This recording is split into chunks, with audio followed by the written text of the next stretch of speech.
theme of this conference of empowering her back to work after a career break. So we have a session today by Namita on how to become a top performer. We have Yemi, who will be speaking to us about recruiters and what they are looking for in today's world.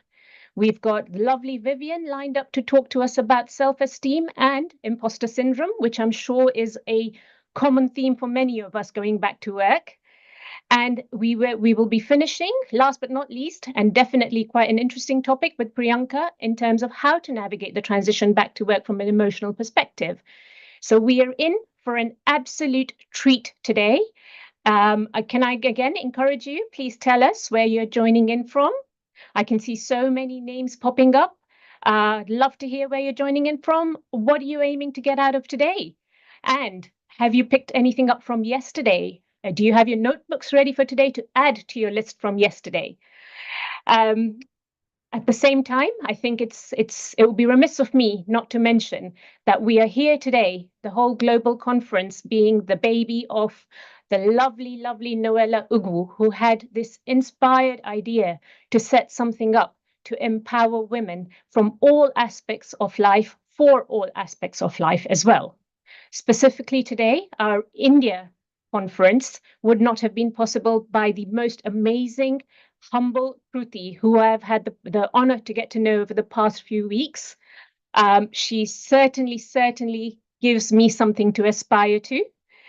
And she has put together an amazing panel of speakers. And where in the world would we have speakers who are experts in their own sort of industries, and they're coming to share their knowledge with us, and they're from a global background. So we have speakers coming in from India, we've got speakers coming in from West Africa.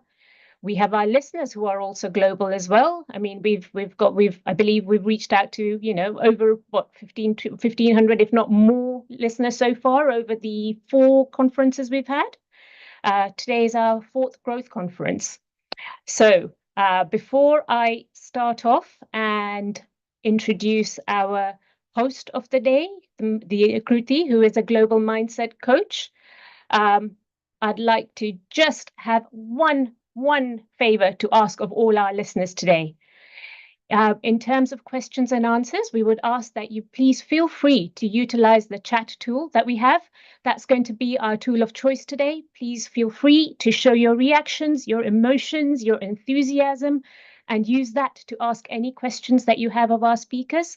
And I will relay these questions across. And we have kindly asked our speakers to stay on as well, so that should you have any questions after their session, they will be able to join the group chat and answer it there. So without further ado, let's kickstart the day.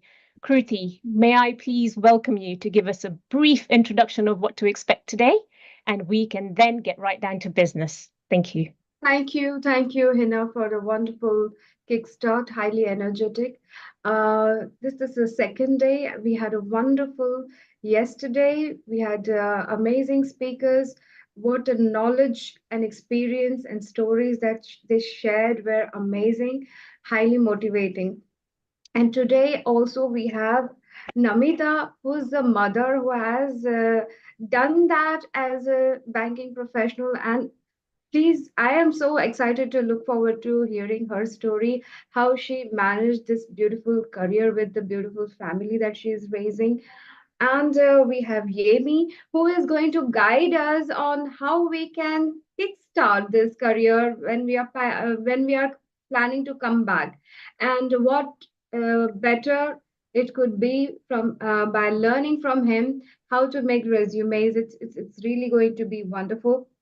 Vivian, on acknowledging your own emotions, dealing with imposter. Isn't that all that something that we have gone through? Especially, I have gone through all this in my career, and when I took a break as a mother, and when I had to plan to come back and do something meaningful out of my life. All these things, something that closely resonates, relates, and something I have also gone through.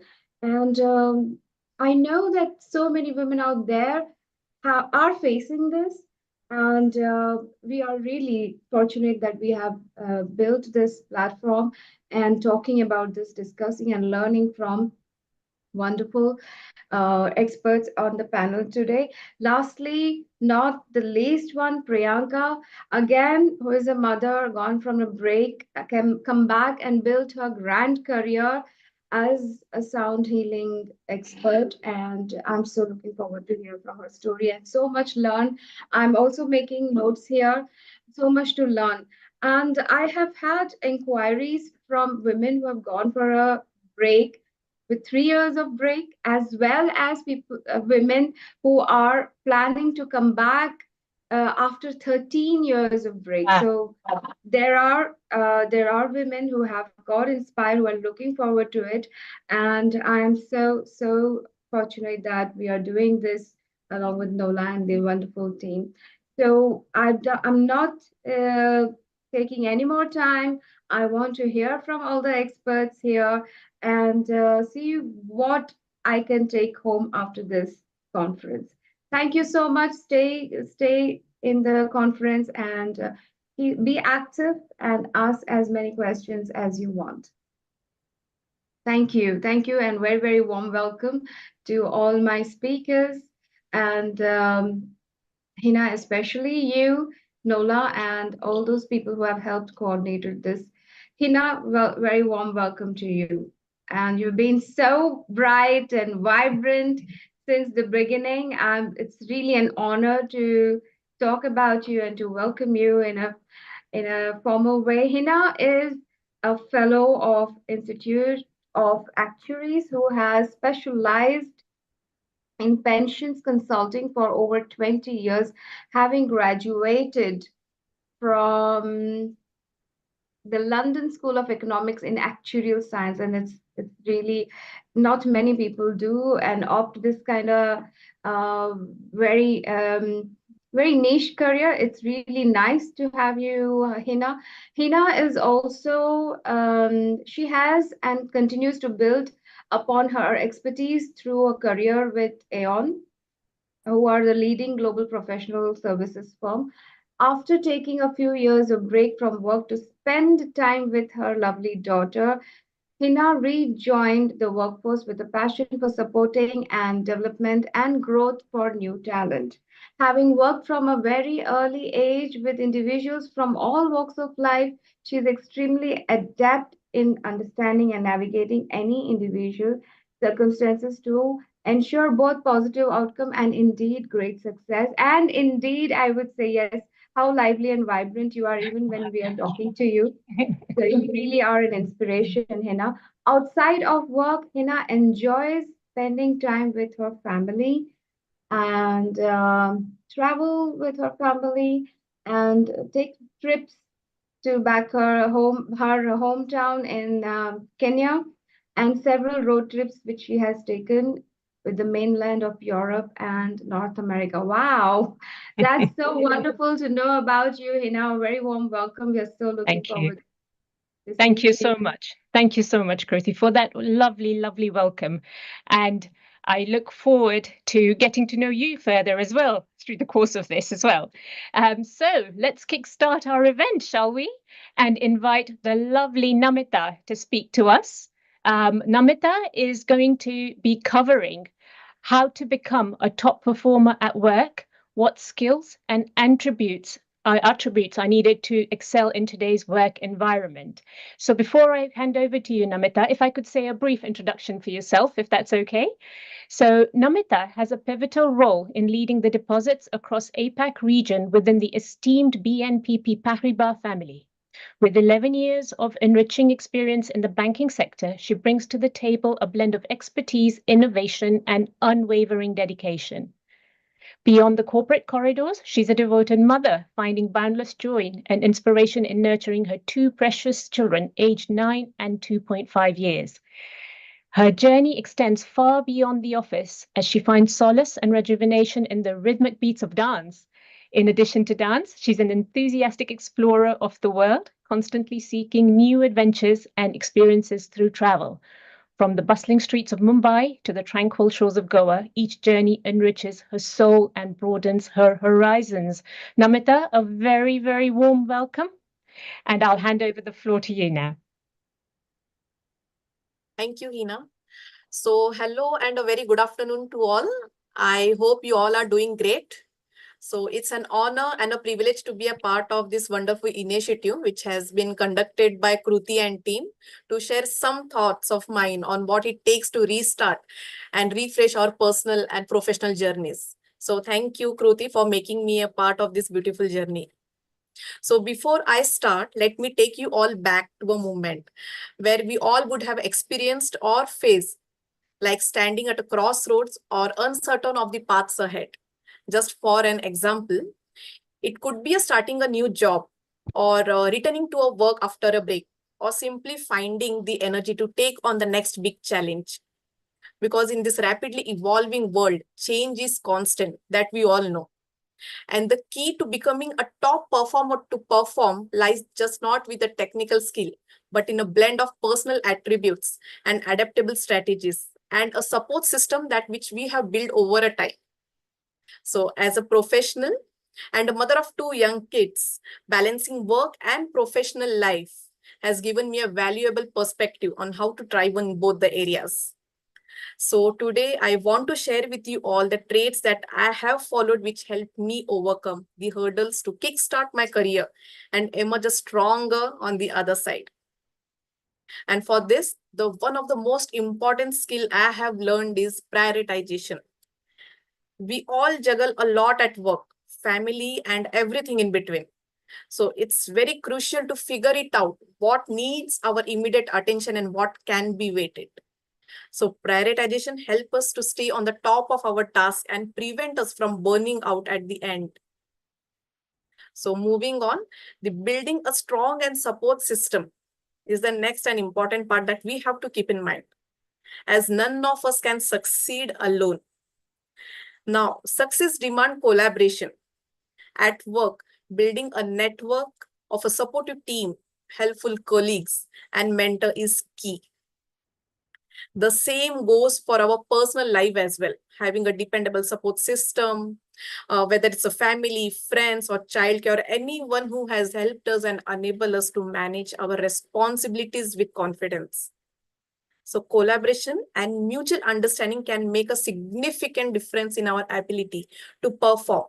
And we can lean on which we can make everything easier to manage independently. And the next is agility. So this is another vital attribute I can say, because being adaptable is more important than ever, whether it's in certain deadline or a personal situation or the commitment. So our ability to pivot and adjust is what keeps us balanced.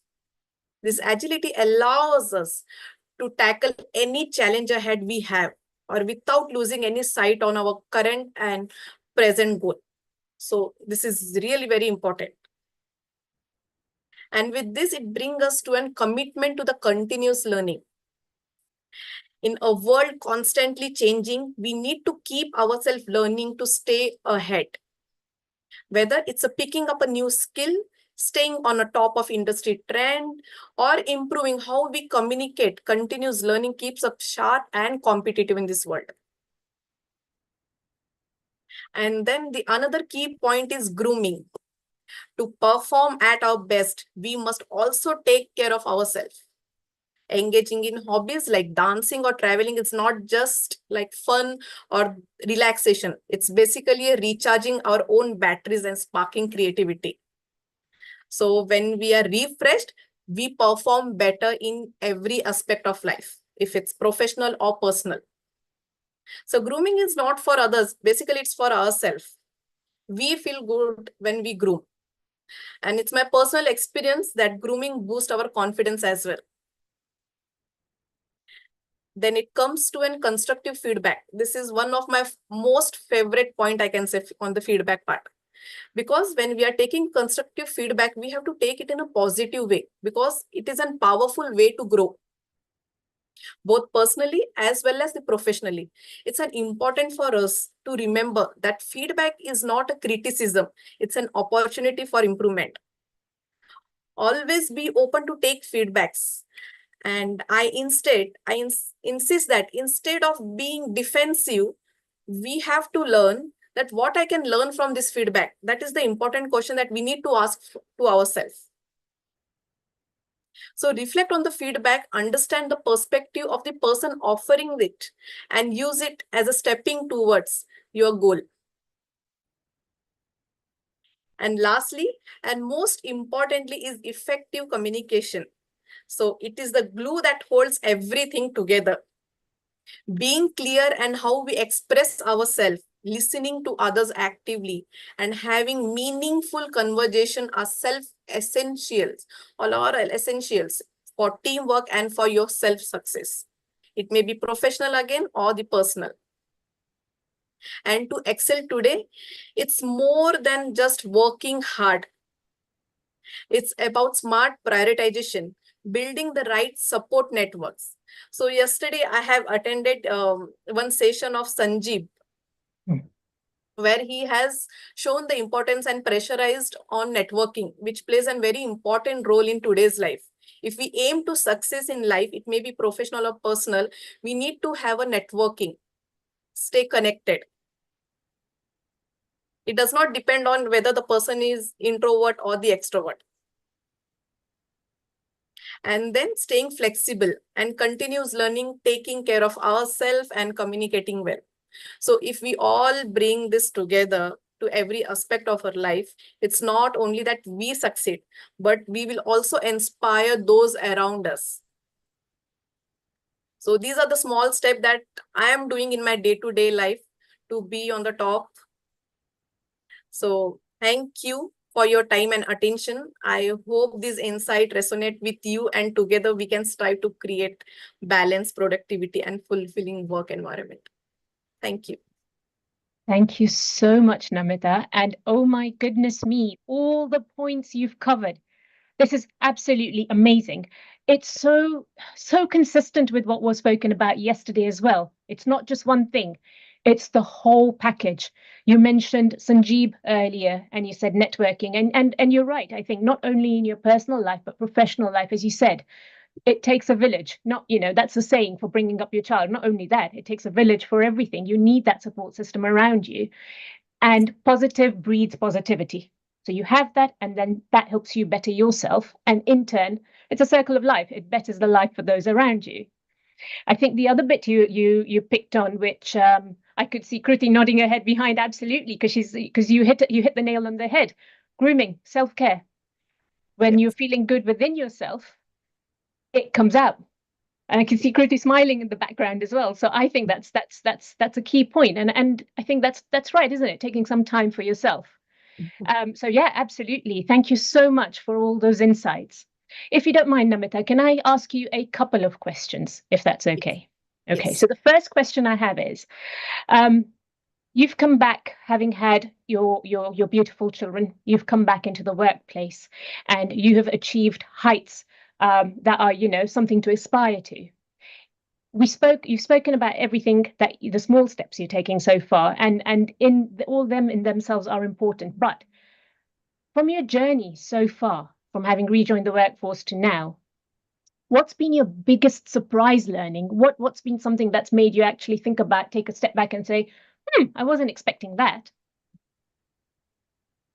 I haven't experienced such things, but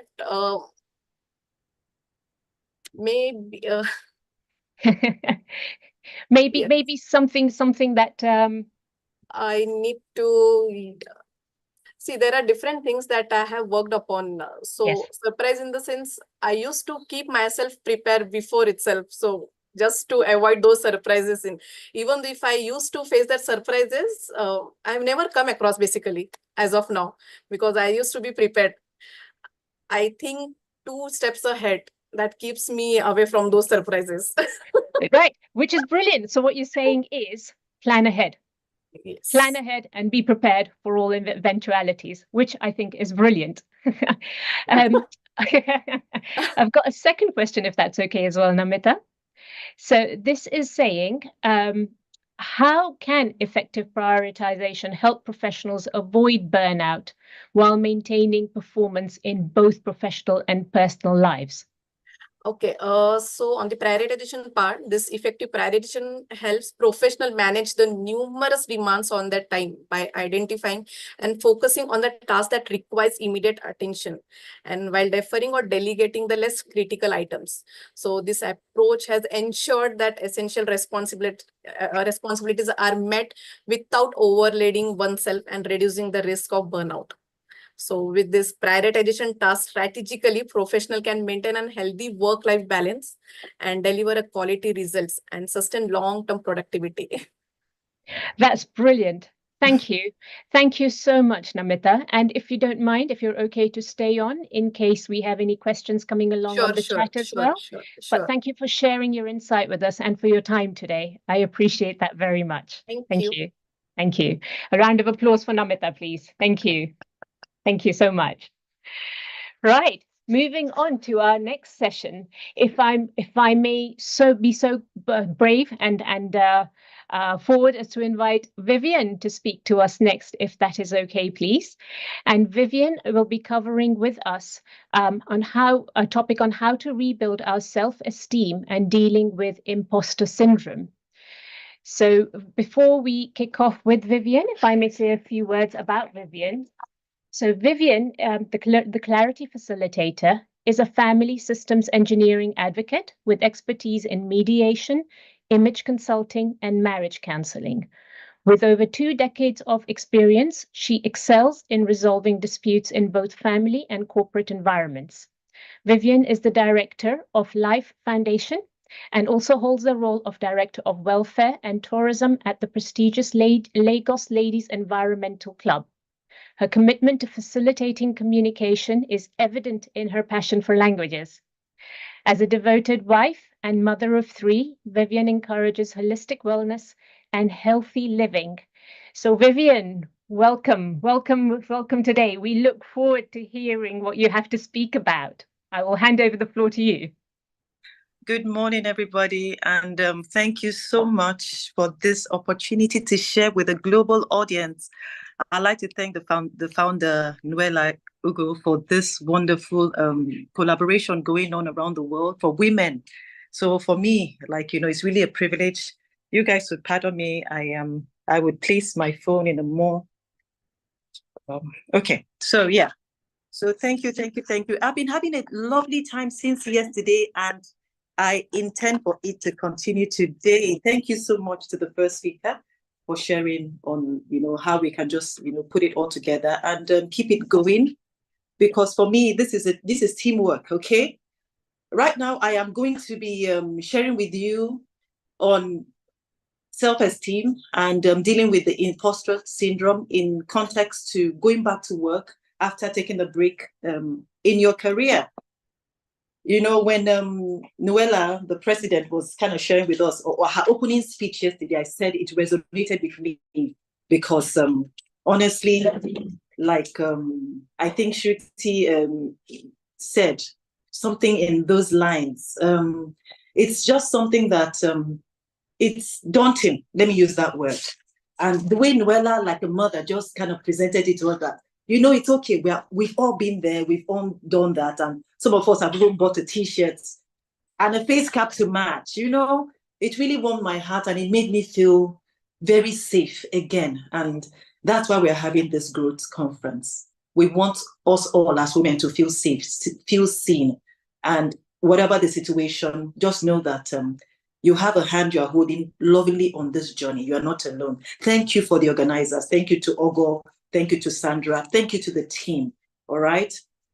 I'll just dive into it by saying returning to work after a career break can be challenging, as all the speakers have let us know. Why? Because they are telling us how to deal with it. So it is something. It's challenging, and that's why we have professionals coming together to bring to us the solution. All right. It is what it is. It's challenging. And it's common to feel like, you doubt yourself, you second guess yourself, or your abilities when it's time to get back into the working field. We're dealing with two things here. We're dealing with self-esteem and we're dealing with the imposter syndrome. So I would first of all break it in pieces. I think it's Erica that spoke about the harmony between work and family. You know, let's take it in bite sizes, okay? We're not going to just swallow it all and choke on it and struggle. No. Let's break it down. Okay, so we are actually practicing it already. Okay, so in breaking it down, I would say self-esteem is simply how you feel. It's simply how you feel about your abilities. All right. Some people have high self-esteem depending on maybe things they have gone through, how they were brought up, experiences, and some people who have low esteem, self-esteem for the very same reasons. All right. Your upbringing, the background where you were born, or your significant emotional experiences on the journey. So it could be plus or minus, it could be positive or negative, but we are going to deal on how to build your self-esteem, irrespective of what you've been through, irrespective of where you've been. And we're just going to take it up from there. Firstly, we'll acknowledge our accomplishments. When I say acknowledge your accomplishments, it's reflecting on your past achievements. You know, we talked about you coming back. You know, the title of this program says empower her. Let me tweak it a bit right now. She's taking her power back. This woman is taking her power back because she already has the power. So it just dawned on me right now is that you are empowering her because she has power and she wants to be re-empowered. So for you, by the time you're done with this conference, you tell yourself, I have taken my power back. I think that is what it's all going to tie up to. It's going to make sense like that. The package is to grab your power and begin to be the creator that you were created to be. All right? So you are going to acknowledge your past accomplishments, reflect on your past, what you have done, whether it's professional, whether it's personal. Noella said something about no matter what it is, you were back at home, taking care of the children, doing things that did not put you in that space of career-wise, but you were learning a lot, like resilience, time management. You were learning things like, patience, and just a whole load of soft skills that you might not even learn in the classrooms. It just comes out of experience, and that one money cannot buy. So please acknowledge your accomplishments. Update your skill. I think it was it not Dr. Mega who went back and her colleagues had gone far, and now she goes back to them and she's asking them, what is happening? What is new? What have I missed? So you consider taking refresher courses. If you are going back to what you did before, or if you have now decided on why, how, and what you want to do, then you have to get those. All right. This would boost your self-esteem. It will help you feel more confident and your abilities to demonstrate your commitment to your staying, because a lot of people sometimes when they embark on this journey to go back, then, consistency. I think one of the speakers said it yesterday. You start and then you ask yourself, can I finish? Can I go through with it? What if I follow up the train as I move along? It's all the self-esteem. You're not yourself guessing yourself. You're second guessing yourself. Can I do this? Do I have what it takes? And it's common. It's normal.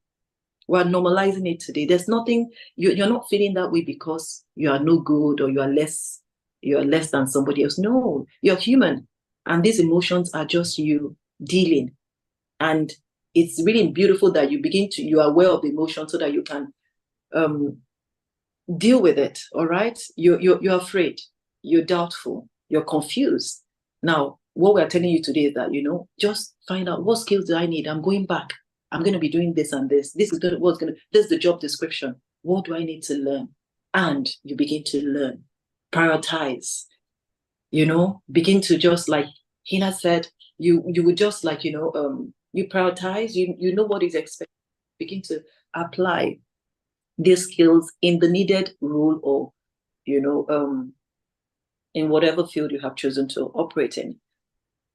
You go on now to set realistic goals, like SMART goals. They are specific, measurable, achievable, they are time bound, things like that. You don't do things that, I want to have a PhD in a year, in 2 years, and you have not even, you've not mastered it, and you want, just don't do the la la land thing. Wishes, it's nice to wish and to hope, but it's good. I think it's more better to have a plan. And just like you build a house, you need to start with a foundation, and then you need to design, and then you begin to build. You need to find out the cost of this house. Things need to be put in place. And so that you don't overwhelm yourself, because you do have beautiful ideas. You do have a beautiful dream, but we need to see you plan. And when you put the plan in writing, then you begin to work in accordance with the plan put in place. All right? I'll advise you practice positive talk. You're not, you compare yourself to others, and you begin to say, oh, I'm not as good as she is, or I don't think I can do this. It's important you tell yourself that, you know what, Vivian, I bring a fresh perspective. I know they have been here doing it for so long. I know they have more experience. I know they have acquired all this knowledge, but I bring a fresh perspective to this whole scenario, to this location, to this workplace. It's for you to practice self-talk. All right? I am capable of learning and adapting. You tell yourself, this is self-talk. We talked about the realistic expectations. You don't expect to get back into work and begin to function in full speed, full blast, No, it's actually a marathon, okay? Look at it like, I like using analogies, okay? Look at it like a marathon, okay? Don't just sprint. You haven't warmed up. You haven't even found out, okay, you want to do a sprint. No, you're going to hurt yourself, okay? So it's a marathon, and practicing self-talk as you go along. All right, I'm able to learn and adapt. Some people have the myth of, oh, the older you get, the more difficult it is to learn. No, you are able to learn and adapt. I can unlearn and relearn. All right, these are the ways you talk to yourself. Okay, I fell down the other time. I'm going to pick myself up. What did I learn? What did I learn? These are the ways you speak to yourself. You create a support system. I can't overemphasize this. A lot of the speakers today spoke about it. Networking, family, friends, accountability partners. Connect with others who have also returned back to work after a break. They can offer you advice. They can share their experiences. They provide you with encouragement. They hold your hand. They give you a hug. They reassure you. All right? This is how you build your self-esteem in a world that is designed to the world is out there letting you, always in your face, telling you, this person is doing better. Well, learn to appreciate others' works. Learn to appreciate when people are doing things you admire or you inspire to do. It's good energy. It's a better place to be than to hate that person for doing what you want. You would never be what you don't appreciate, or you would never have it. These are spiritual principles, if you may call them so. They're principles. So whatever you want to, you aspire to be, you aspire to achieve, to aspire to do, when you see it, you acknowledge it, you appreciate it, and the connection begins to happen for you on how the universe, or some people, the universe would, inspire things and people, bring them on your way, and it becomes this dream that is materializing right before your very eyes. Moving on to definition of what is an imposter syndrome. What is it when you say somebody has an imposter syndrome? Is the persistent feeling of inadequacies despite evident success. Oh, that happened by chance. That happened by, it wasn't meant to be. Why not you? Why couldn't that beautiful result come from you? You're deserving. You can do it. You have what it takes. You are empowered. Every day you are changing, you are evolving, you are blossoming. Why? Why must you doubt? Even though the success is staring you in the face. Remember what you did, how you woke up early, how you studied, how you went out of your way, and now the result is here and you doubt. And you try to put it down because why? You feel, oh no, it can't be me. It's all good, but it's not really who I am. I'm not really as experienced as everybody in the room. They were once learning as well. They were once where you are today. And if they had put themselves down, and not pressed on and resisted the urge to give up, then you won't have them speaking to you. Everybody has fears. Everybody has times when they doubt themselves. But the ability to bounce back and to talk to yourself is what we're talking about today. All right? So let's see, how do you deal with the imposter syndrome? I'm not all that and a pack of chips. People are liking me, appreciating me, but deep down in me, I know that I'm really less than what they say. No, you are all that and a pack of chips. I tell you today. All right? Yes, you are. So recognize that it is normal. Many people experience imposter syndrome, if not everybody, especially when stepping into a new, previously held role after a break. Understanding that this feeling is common can help normalize it. It is not unique to you.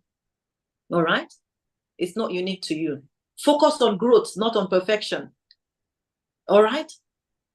Focus on enjoying the journey of learning, of becoming, as opposed to having this big giant plan in front of you. And that the only time you would smile, the only time you feel joy or fulfillment is when I arrive. There is a journey before you arrive. I wish we had more time to share with you experiences of people that I know that have focused on the big dream, and have missed the opportunity to smell the roses as they passed on that journey. And when they arrived there and looked back, they felt empty. So what we are bringing to you right now in this growth conference is to please learn to smell, admire, touch, feel the texture of the roses as you see them when you walk through this path and you journey through life to that your big dream. All right? Focus on all you are learning every day. Every day, focus on that. It says, instead of reframe your narrative, instead of viewing your career break as a setback. I don't know why the founder's speech actually, I think I wrote a lot in my book about that. It's not a setback, guys. All right? Frame it as a period of growth and learning. Highlight the transferable skills. All I taught my children while I was busy training them, my eldest is 24. I take into my workplace right now, and they wonder why I'm so patient. I'm patient. I raised 3 children. They're young. They're all in their 20s, and they test your patience over the years. They test you, and because you love them so much, you are willing to be patient and kind and gentle, and just to see them come to that place of understanding for themselves. All right. So there's so much I learned being a mom at home with my children that I've taken into my work environment right now. And they wonder, oh, you're so nice. Yeah, so no, I was trained. I was trained to be really, really nice and very, very patient. Practice in the real life, not theory. I went through it. So don't see it as something that everybody was busy becoming CEO and chief, just the head of one corporation, and they have moved up the ladder. Therefore, you were doing nothing. I can't remember who said it now yesterday, but you were doing a lot. Trust me. You were doing things that money cannot. You can't put a price on what you did and what you are still doing right now. Seek feedback. Don't be scared. It says here that you request constructive feedback. I don't know. I shared with someone the other day how in my time of living, going back into the workplace, I came across a narcissist. I'll share that with you. And I was, this is what I am naturally good at, and this is what I do not do so well, but I'm open to learning. And it was an experience that opened my eye to, knowing the people out there. And it's helped me be more intentional in dealing with people that are coming back into the workspace, because you're so fragile, you're vulnerable, and you just want somebody to reassure you and tell you it's going to be okay. And that was not a nice experience for me, but God was so kind. He brought me like a mentor who I'm with today and still teaching. And every day I just thank God for her, because she's not, it's not about the age, it's just about the heart. All right. So I want to publicly acknowledge that I'm with someone who I feel safe with, who sees me and who just brings out the best in me. And for that, I remain eternally grateful. So constructive feedback from your peers or supervisors. It's a positive feedback can reinforce your self-esteem, while constructive criticisms can be used as a tool for improvement rather than a source of self-doubt. All right, you were good at this. This is what you need to work on. This is what I'm going to work with on you. Or let me show you how it's done. Things like that. Own your own success. When you achieve something, resist the urge to downplay it, like I said. Acknowledge your role in your successes and remind yourself that your contributions are valuable. Because I know we all go, oh, thank God, thank God, thank God. Yeah, thank God. What did you do that you're thanking God right now for? You had a plan, you prioritized, you gave it time, your energy, your resources. Acknowledge these little things. Yes, to thank God is good, but what role did you play? Break it down, know for yourself, own it, so that you can recreate it. That's the whole idea. When you own it and you break it down, then you can know how to recreate that success tomorrow. Then you now begin to just to kind of like silence that imposter syndrome and know that I know what I did to feel what I felt to be where I am. Then you do it again tomorrow and it'll keep working for you. All right. Then you have to prepare for common triggers. Like I said, there are people out there that would even tell you to your face, this, and that, you're no good, you never amount to nothing. But what are the facts? You trained children, you were able to help people in this organization, you were able to do this with the growth conference, you were able to work with Noella, you were able to work with a couple of other people who saw something in you. So prepare for common triggers. They are there. Identify situations that may trigger your imposter feelings. If you're with people that bring out that thing in you that makes you feel, oh, I'm not the best thing since sliced bread, you need to move. You need to jump ship. You know? So identify, prepare for these scenarios where you are triggered. And review your strength. There's something I did, I'll share with you guys. I did a values in action thing. I don't know how many of you know it, the VIA test. It's online, it's free. Find out what your values in actions are. So that as a human being, when you wake up in the morning, you know how Erika was talking about the harmony, work and family harmony. Find out what your values are. I found there are 24 of them. Now they have the high values and the strengths, and they have the middle ones, and they have the lesser ones. But guess what? They are all strengths. They are all strengths. But some you need to work on. The ones at the bottom you need to work at. But the top 5, those are your natural self. If they wake you up in the morning, these are the things that are going to come out of you. For me, it's gratitude. For me, it's the love of people. For me, it's love of learning. It's for me, I like justice. I don't like people being oppressed or suppressed. It's something that brings out a part of me. I also, I don't know how many I've mentioned right now, but these are my 5 first core values. And I know, so it helps me, it guides me in the things that I would do naturally. It guides me in the kind of organizations or businesses or careers that I want to go to. So you need to go. You need to know this for yourself. So you don't start forcing a round peg in a square hole. What are the things that come natural to you? What are the things that make you come alive? What are your passions? This is how you must operate. You don't try to be somebody else. I wouldn't want to be Shruti. Shruti is beautiful. She's doing excellent. Oh, guess what, guys? I'm Vivian. I want to be my fullest potential as Vivian. So I can be inspired by Shruti. I can be inspired by Erika. I can be inspired by Noella, Ogo, Sandra, Hima, Sanjeev. All of these great people that I've heard speak. But I want to be Vivian in my fullest potential. All right? So with all these tips I've given you right now on what self-esteem is, how do you build it? This thing called imposter syndrome, what is it and how do I deal with it? You are empowered. You have your power back. Just say to yourself, I have taken my power back. Say to yourself where you're at, I take my power back. I take my power back. All right? Yes, you take your power back. It's yours. It's always been yours. We're just helping you revive it, reignite it. Take it back, go out there and show up as you. Every other person is taken. Just be you, okay?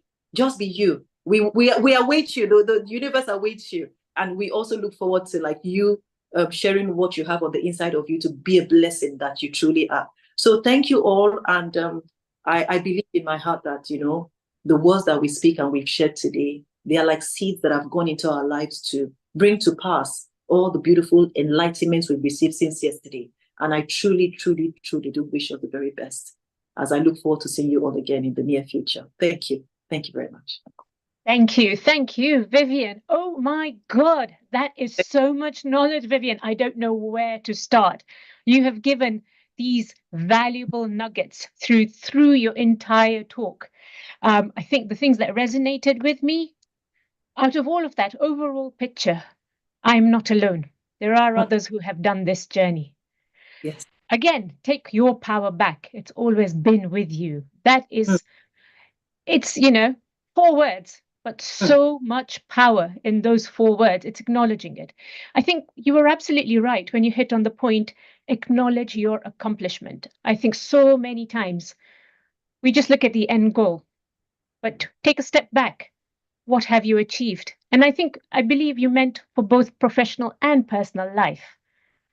Yeah, Yes. and what you said sort of so much tied in with what Noella said when her opening yesterday, in that even if you have taken a break from work, it's not as if you've not been doing anything. You've been gaining skills you would not gain in the workplace, and you are bringing it back to the workplace.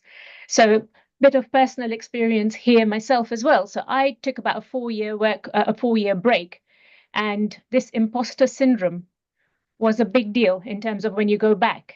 But it took a while to then understand, actually, no, I'm bringing skills that I find actually are much more useful than had I not taken that break. So I think you, again, have hit the nail on the head with that. So thank you so much with that. Couple of questions, if you don't mind, Vivian, that have popped up. Okay, you touched on having a mentor and how that helped you. What role, if you could expand a bit more, what role would mentorship play, or what role has mentorship played in helping you regain your confidence and navigate your return to work?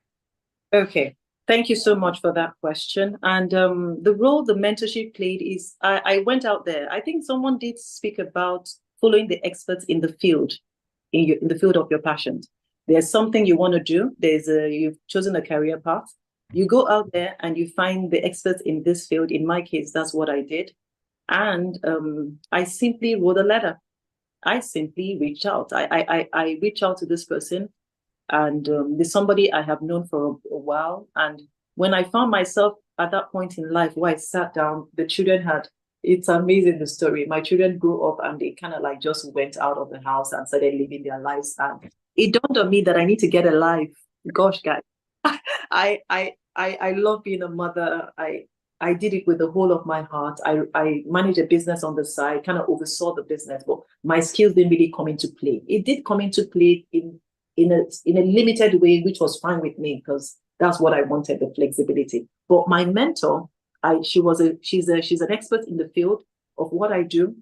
Right now, I work with Life Foundation. Our logo is at the back on the backdrop, and we are into education. We're into poverty elevation and social integration when it comes to family, when it comes to women, men, just the family. And so, as a family engineering advocate, I am working with the agency under this umbrella, dealing with inter-country adoptions.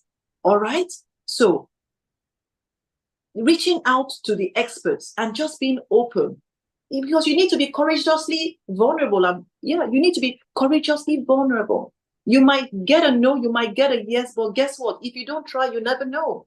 They might be too busy for you, and say to you, oh, Vivian, I'm not able to do it, but I would introduce you to someone that I know that can work with you. That could be an option, and it's fine. But I just knew I had to step out of my comfort zone and not just prayerfully wait for somebody to come knock on my door and offer me mentorship. I had to go out of my way. And so far, she has kind of like helped me, created me like a baby from the start. It's going 2 years now.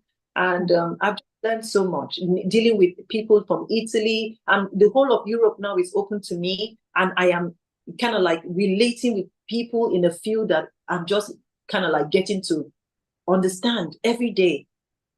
And when I have difficulties, I always feel free to go back to her and say, oh, what do you advise? This is what you say. Because half the time, based on what she's guided me on, I know what to say. But if I ever doubt, this is what I want to reply. What do you think? She'll be like, perfect, excellent. Maybe you should add this, add that. This is somebody open to teaching, open to mentoring, open to see me grow. So yeah, it's beautiful. It's helped me a lot. It's beautiful to wake up and know that you have somebody you could call and she's got your back. Yeah, I think it means everything really on this journey. That is so inspiring, Vivian. So I think one of my main takeaways is going to be find that mentor for you. Take charge. You find the mentor, because nobody's going to find them for you, but they will add to your life. And isn't that the most sort of human thing? Share your experiences, support each other. the more we support each other, the better it is, isn't it? That is fantastic. Vivian, thank you so much for that session. You were amazing. If you may be okay, so kind as to stay on if we have any other questions alongside the chat. But again, Vivian, thank you so much. A big round of applause for Vivian. So many things we can all resonate with. Fantastic. Thank you. Thank you, Juliet. I see your reaction there. Yes, please do use the reaction bar at the bottom of the screen. Use the chat. Let's get the chat moving, and so much appreciation for our speakers there. Before we move on to our next two speakers, I'd like to take a few minutes to invite one of our sponsors who support us to talk about a global business opportunity. So I'd like to invite Blessing Odion, if that is okay, and if I may say a few words about her before she comes on to share what she is going to present to us. So Blessing Adetutu Odion is a certified management trainer, a confidence and wellness coach. She had her first degree in biochemistry and postgraduate degree in banking and finance. She started her professional career in banking in 2000 and veered into corporate PR. She has partnered with an American international health and wellness company as an independent consultant for the last 16 years, where she has risen to top-level leadership. She has helped hundreds of individuals around the world improve their lifestyle and self-confidence by building full-time and part-time global businesses using this partnership opportunity. She's also a co-owner of Lotutan Global Services Limited and oversees their education and study abroad department. She's a wife and a mother to her teen daughter and a set of triplets. My goodness, that's amazing. You must have your hands full, Blessing. I have one and that's my hands full. Blessing is also passionate about igniting the dreams of busy people, especially mums, while helping them find and maintain vibrant health as they navigate the journey of living a purposeful life. Blessing, welcome. We look forward to hearing from you. Thank you so much. Can you all hear me okay? Yes, we can. Absolutely, Blessing. Thank you. Okay. All right. So it's a pleasure to be here. And sorry, I'm like a lot of hours behind, so I'm not going to scream because I'm a screamer. I can be overly excited when I'm doing this. So it's a pleasure. Feel free. Be excited. Let's get our listeners excited. Go for it. Okay. Vivian, thank you so much. You spoke so much. And in fact, I came into the presentation. I was like, wow, this is amazing. This is just good. So it's amazing. Thanks so much for, putting this together, and everyone is just truly amazing to be with us. So like our hostess said, I'm Blessing, and I'm just going to share with us the beautiful thing that I've been sharing with women across the world for the last 16 years plus. I'll just share my screen and just scroll as I talk, not really following the screen, but just having us just see something while I go on. Okay. So all of this has been said about me. I'm sure we can all see my screen, right? So now the bottom line I want to share with everyone here today is that everyone here who is a mother and a professional, you can be the best, just like Vivian has said. In 2008, I'd been in the corporate bank and all of that, but I wanted something different, something where I could be with my daughter. Then I had one, and then I was shown this opportunity that didn't interfere with my work, that didn't interfere with my family. And I took a plunge. It was a scary plunge, because for everyone, you want something that is safe. You want something that is beautiful. You want something that would not affect your source of income. So knowing that I could do this by the side and not affect my income, I decided to do what's on the screen. Take the next 2 years to just work on something that people would not see as important, but it was important for me. I wanted time flexibility. I wanted to be able to get home to my kids when they're back from school and not go out again, not be tied to the 9 to 5. It was so critical because in Africa, where we come from, if you're not doing certain things, you're not looked as important. You think, oh, you have to be in the office morning, evening, and night for you to be successful. But I decided to dream, because all this opportunity gave was the chance to do what I wanted, because the world is changing. There's career uncertainty for a lot of people. Cost of living is rising, different lifestyle ambition, work-life balance. But yes, if everyone is looking right now, you'll find out that on the screen I have right now, many of us have dreams that are tied to your time, you don't have enough, you want to travel, you want to leave a legacy for your children, you want to live a stress-free life, you want that extra income, you want a new home, you want to be debt-free, you want personal development, you want to be able to pay school fees, be that person who is stable, and as a woman contribute to your family. That was what this box ticked for me. This opportunity I'm sharing today with an amazing international company that I've worked with and helped thousands of women. The beauty about it is that on this Zoom today, I've seen a couple of ladies who has worked with me and I've enjoyed the amount of freedom that this brought to them, And then we're looking at how can we leave a legacy? How can we be that woman who is not tied to just what their spouse or partner does, but can say, hey, I've contributed. Right now, I'm speaking to you from Canada because I have the freedom to travel. It's out of school time. I'm here to see my daughter who is schooling internationally because we can afford it. So a lot of things, a lot of people want to do, but they're afraid to step out because going into the unknown, going into how would this work? What would people say? Will it be right for me? I didn't know all of that, but the opportunity was clear. It was something that a lot of people were working with and it looked right. And right now it's looking right for a lot of people right now. A lot of people want flexibility. They want to change their lifestyle. People just want to live well. Like Vivian said, a lot of us are not asking for too much. We just want to be that woman that is celebrated, that is respected for who they are, for what they want, not because the society says I have to be here or I have to be there. What can you do? Yes, when I got started, a lot of people were like, what's that? What are you doing? You have to get a proper job. What's all this thing you're saying? But in 5 months, when I was able to replace my current income as a staff of a company by just a month of the side business, everybody began to take a look. People were like, what? Did you just end that just by doing this 1 to 3 hours? Yes, that's what happened, but I had to put work to it. I had to give it attention. And I want to encourage everyone here today, whatever it is you're doing, you can take a slice of this opportunity because it's massive. It's massive. We women want to look 30 when we're 50. We want to be able to, prefer a solution to this biggest problem that is global. An empty wallet. Most people are not really sick. Their wallet is just sick.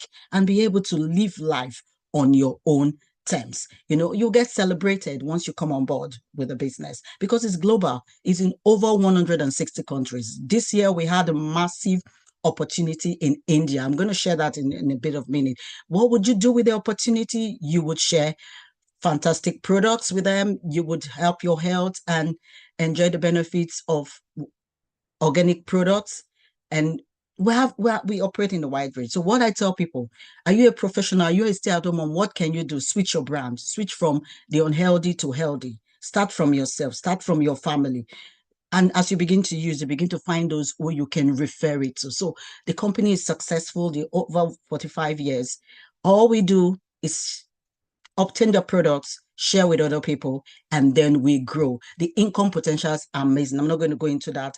What you can also get, you would also be able to travel the world, as I've traveled the world.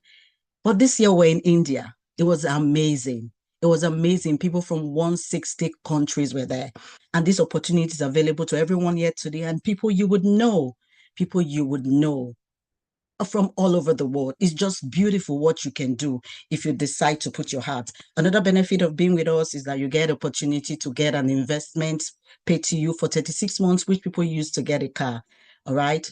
A lot of people have done that in our country. And then the last is what we call the chairman's bonus. Now, I like this part of the business because it gives you the opportunity to be able to earn a one-time income from the global profit of the company.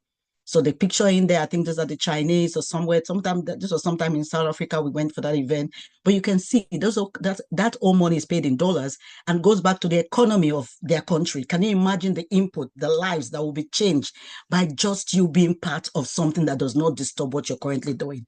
You don't need to stop what it is you're doing. You just need to become part. Now, the amounts are hidden for compliance sake. We don't want to tell anybody this is a walk in a park. You have to do some work. Like I said, we're in over 160 countries. You have a supportive community. Like Vivian said, you need a mentor. You have us for mentorship. You're not going to pay for this. This is free mentorship because we just want to see you succeed and build something along the line. Let me end with what this lady said so that I can take questions if there are questions. Now, this is one of our global leaders from the UK. Now, the check she's holding in her hand was over $1 million when she picked up that check. Now, can anybody imagine what they would do with $1 million payment? This is a one-time payment after you've earned every single month. So this was not a payment for the whole year. This was just the profit share that I talked about, the chairman's bonus. So every month she's earned probably $100,000, £100,000. She lives in the UK. Now she said, I didn't have the time, but I made the time. We women, we don't have the time.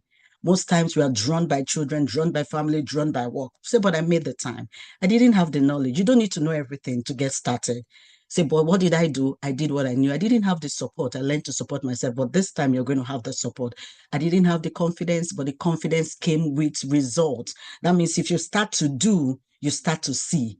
You don't need to learn everything to start to earn. Say, I had a lot going against me, but I had enough going for me. That's all you need. You need just people going to believe that, look, do you want to make a difference in your life and your family? We can work with you. I had plenty of excuses, but I choose to use none of them. So today, are there people here who want to say, I'm ready to look at this opportunity? There's several ways we can help you. You can get started right away. After this event, we'll drop a link, we'll drop something for you to do. We'll answer all your questions and then show you how this works. Because if you do not go after what you want, you will never have it. If you do not ask, the question will always be no. And if you do not take a step forward, you will always be in the same place. But women, ladies, even if your father's here, please do not go to that place of procrastination, of comfort zone. If you do not step out, you won't know what's out there waiting for you and your family to establish and to grow. Thank you for having me, and I look forward to having many of us come into partnership, working and affecting lives, women, freeing them professionally and in every which way, health-wise especially as well, because if you do not take care of your health, who's going to take care of the children, the family? You have to take care of yourself, which is super key. Thank you for having me, and look forward to working with all of us. God bless. Blessing, thank you so much. Thank you so much for sharing your experience with us. Take a chance, be brave, and don't procrastinate. For our listeners, Noella has kindly shared some links in relation to what Blessing has been speaking about in the chat. So please have a look at those if you are interested. And Blessing, if you don't mind, if there are any questions coming up in the chat, if you could be so kind as to answer. Yeah, I'm looking through okay? if there's any question. Thank you so much, Blessing, and thank you so much for the time and the information you have shared with us today. Thank you very much. Thank you so much. It's my pleasure. Yeah. Thank you. Yeah. With that, we move on to our next speaker, and we will be covering the next topic with Yemi Fashion, and he will be speaking to us about understanding what recruiters are looking for, creating a powerful CV, cover letter, and avoiding interview mistakes. All very key items if you are in process of coming back to work, and actually even taking it a step further, even if you are looking to jump into your next challenge. I'm sure what Yemi says to us is going to be of absolute interest to us all, be that for now or even for future planning. So who is Yemi? Well, Yemi has got 33 years of multi-sector and multifunction experience. He is the Chief Talent Officer at YF Talent Partners, an HR culture and leadership advisory firm. He works with clients to drive the talent and business transformation agenda, focusing on end-to-end people management, culture, and leadership initiatives to meet the demands of the now of work. He's also a board advisor, a non-executive director, a leadership, culture, and HR consultant, and a great workplaces advocate. He leads unusual mind-shifting conversations that challenge the status quo and inspire change. As the founder of the YF Network and YF Academy, he provides a platform for personal, leadership, and business development mentoring and opportunities for professionals and entrepreneurs across the world. He's received multiple global recognitions for his impact and influence in the HR and leadership space, the latest being the LinkedIn Top Leadership Development Voice Badge in April 2024. He's also an author, and he loves Mondays. Yemi, you might be one of the rare breed who loves Mondays. So I welcome you, Yemi. Please. Thank you.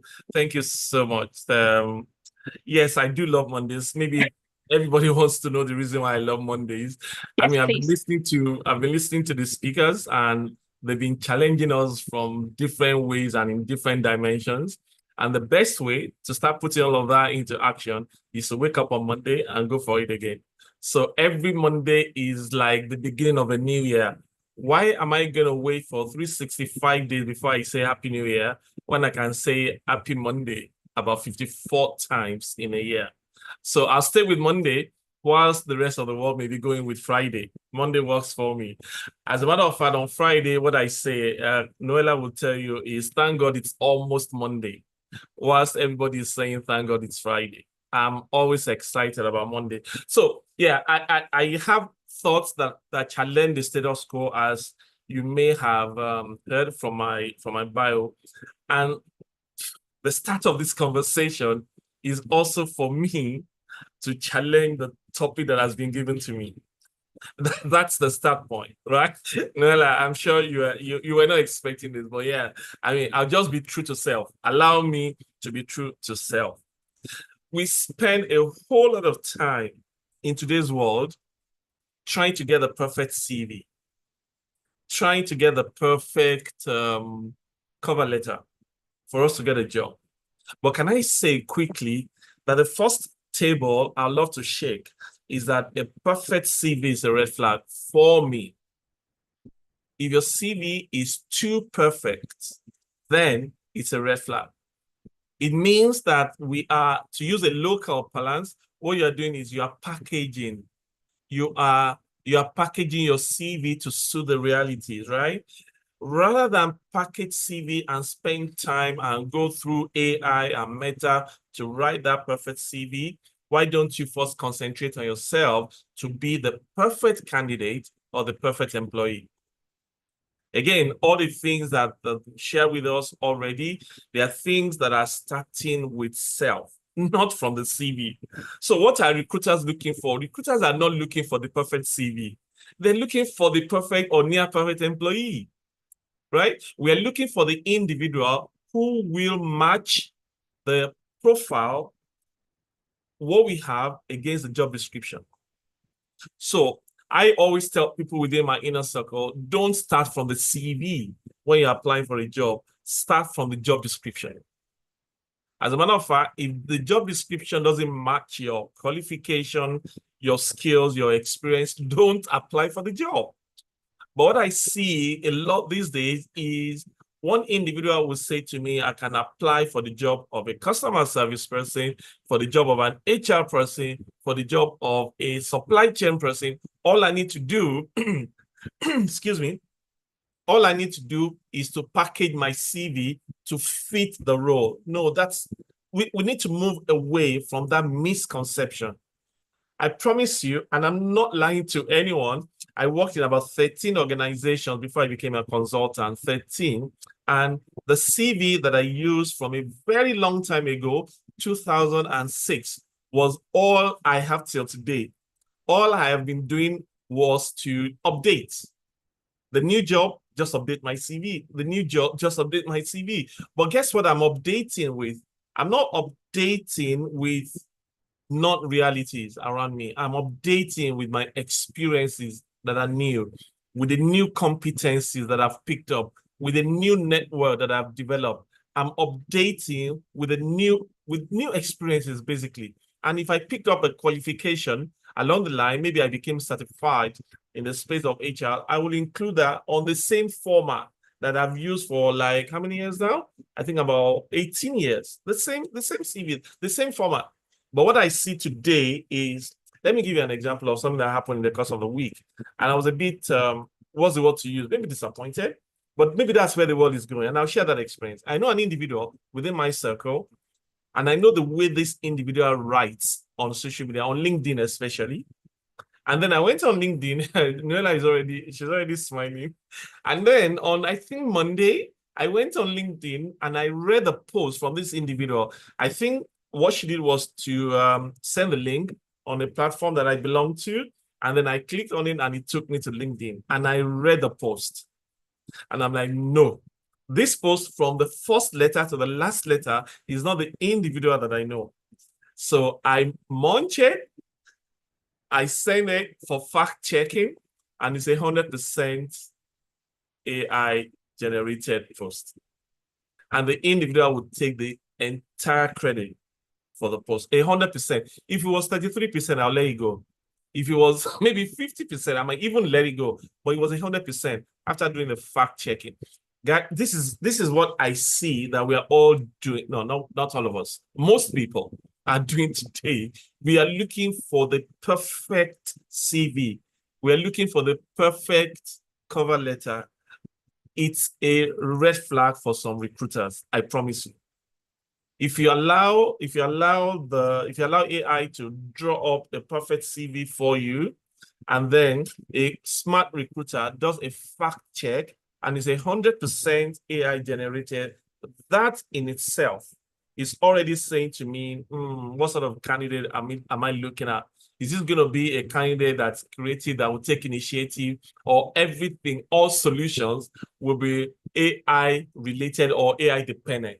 So I say it again, guys, that for me, a perfect CV, a perfect cover letter is a red flag. That should not be our concentration. And then the question is, what should we be concentrating on? I think we should be concentrating on opportunities to put ourselves in front of a recruiter, and then when we have that opportunity, sell ourselves through the process. So I see this from a 2 or 3 pronged approach. Number one, what should we do before the opportunities come? Number 2, what should we do during the interview when we're trying to sell ourselves? So maybe those are the basic 2 areas we should concentrate on, and I'll touch on them quickly. Number 1, the first thing, please get yourself ready before the opportunities come. Get yourself ready with the right skills, with the right qualification, with the right experiences. And yes, you might say to me, but if I don't get a job, how do I get the experience so that I can tell them how I have solved problems experientially during the interviews? And I'll say to you, you may have taken a career break, or you may be in what I call the waiting room at the moment. The first thing I'll say to you is, while you're in the waiting room, don't stop growing. Don't stop growing. Self-development is too key for career success in today's world. As a matter of fact, what I have said over and over is, if you are not in love with self-development, you are cheating on yourself. So don't cheat on yourself constantly. Data has become globally commoditized. Learning has become commoditized. So the same smartphone that we are holding in our hands, but for some people it is entertainment, for some people it is to pass time. That same device for me is my primary source of self-development. I'll give you an instance. I haven't been to LinkedIn this morning. In Nigeria, it's about 20 minutes to 12. I haven't been to LinkedIn, and I promise you that as soon as I finish here now and I go on to LinkedIn to check, I am 100% sure that I will get feeds or contents from about 4 or 5 sources immediately. I will get from Simon Sinek, because I am about leadership. I will get from TED Talk, because I am always following them. I will get from John C. Maxwell, definitely. I will get from Gary Vaynerchuk. I will get from him. And I'll get from 2, 3, I'll get LinkedIn. I'll get LinkedIn training, just short clips that will talk to me about employee experience, culture, HR, leadership. Those will be my first 5 or 6. You know why? Because algorithm has shown that I am on LinkedIn constantly to learn from those 4 or 5 people or 4 or 5 sources. So constantly, when you're waiting for that opportunity, rather than focus your energy on a perfect CV or a perfect cover letter, concentrate on perfect self-development journey. So when you go on your social media tools, please make sure that self-development is your primary objective. I'm not saying we shouldn't go after I stole your sources, Noella. I'm not saying you shouldn't go get entertained. You shouldn't go get moments to laugh and follow entertainers and sports people. That's not what I'm saying. But your primary concern should be self-development. so that when the right opportunity comes, you'll be able to sell yourself through that experience. So for those of us in the waiting room, please don't stop growing. Don't stop self-developing. Don't stop self-improving. That for me is where we should focus.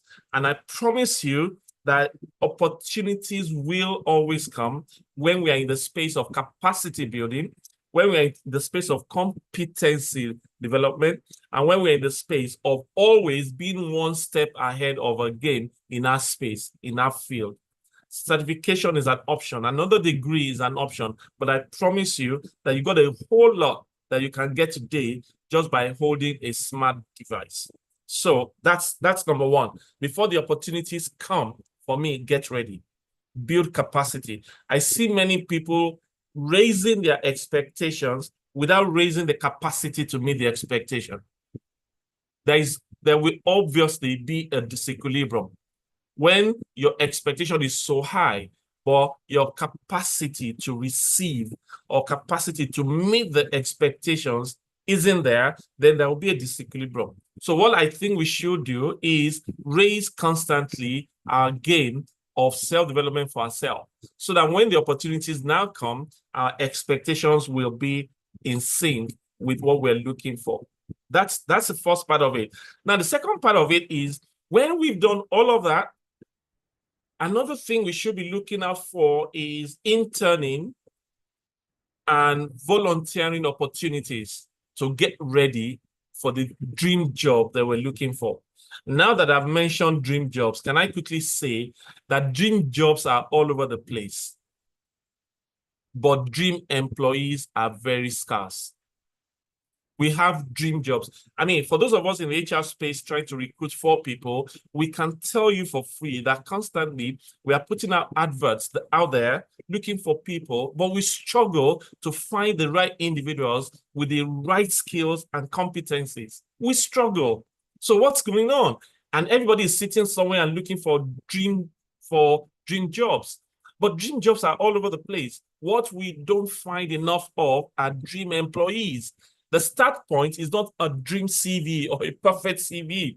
The start point is for us to develop ourselves from a competent perspective, emotional intelligence perspective, political intelligence perspective, get ourselves ready for those dream jobs by first being dream employees. So interning are great opportunities for us to ramp up our skills and also our competencies and our experiences. Volunteering is another opportunity as well. Whilst you're waiting, and for those who are waiting, for instance, because of maybe of a new baby, right? You know, you can sell yourself that experience is a leadership experience. Bringing a new child into the world, settling the child into the world, being with the child and all that is development. You know what I mean? So it is, again, how we sell our experiences, right? But I believe we should go for interning. I believe we should go for volunteering opportunities so that we can get ourselves ready for the opportunities when they come. And then the things that I think we should do when those opportunities for interviews now come is, number one, rather than also looking for a perfect CV, do some research around the organization where you want to go work. We don't do enough of that. Do some research. Research is, you can't get it wrong with too much information. Yeah, you can get it wrong with too little, but you can't get it wrong with too much information. So what you need to do is do a lot of research around the job that you are interviewing for. Many people don't do enough of that. Research about the organization, research about the sector, research about the industry, research about its impact within the global and the local environment, research how they cope during COVID, research about the leadership DNA, research about the culture, research a bit about maybe the pay. For me, the pay is always going to be the last thing, but at least do some research about the organization so that when you are talking to them during the interview, you are talking from an informed perspective. You are discussing intelligently. And what I say is, when you've been invited for an interview, please don't see it as an interview. You know, even the word interview brings pressure already. right? So don't just see it as you are going to have a career conversation. That's what I call it. I don't call it an interview. I'm going to have a career conversation where I'm just going to go showcase my experience, my skills, my competencies, the things I gained while I was bringing up a new child, the things I gained while I was interning or volunteering. I am going to have a career conversation that reduces the pressure ab initio. See the interview as a career conversation. Number two, like I said, don't make pay the first thing. Every time we invite you for an interview or we want to send your CV, the first thing you're asking is, what's the pay? What's the pay? What's the salary range? Can we reduce the focus on pay and then focus more on value and experience? And the best way to do that is ask for the job description. Never, ever, after today, go for an interview without laying your hands on the job description. It is the job description that allows you to not shoot from the dark. You know exactly what the job requires, and your preparation will therefore be around what you need to do, what you need to know, so that you can speak to that space of job description. What I call job description is, it's your weapon of mass destruction against the enemy. Let's see the interviewer or members of the panel as the enemy. If you've got the job description and you're familiar with it, that is your weapon of mass destruction. So please never go into an interview session without a job description. I have talked about the homework that you need to do about the role, the organization, leadership DNA, and all that. Another thing is, please tidy your communication. And I have heard this over and over. I mean, it's an interview. I just want to go for, they should be looking at my technical capability, not my communication. There are, for every role, maybe there are 10 people that we are interviewing for every role. Maybe 4 people from a competency, skills, experience perspective. Maybe 4 of you are at par. And the only thing that may stand you apart may just be your communication. So I'll say it over and over. And this is not because I am a communication expert, not just because of that, but because the opportunities are limited. Whether we like it or not, many people are looking for the same role that you're looking for. What's going to be your edge against the 4, 5, 6 other people? I say that we must always attempt to be the standard candidate against which other candidates are measured. Be the standard candidate against which other candidates are measured. And you can't do that if your communication is all over the place. If your non-communication skills are also not good, if you're laid back and passive during the interview, somebody is saying, no, this guy doesn't have fire in his belly, no glint in his eyes, and all that. Those are the things we say when candidates are out of the room, you know? So be careful of your communication, your verbal, as well as your non-verbal communication. Your responses, keep it short and simple, straight to the point.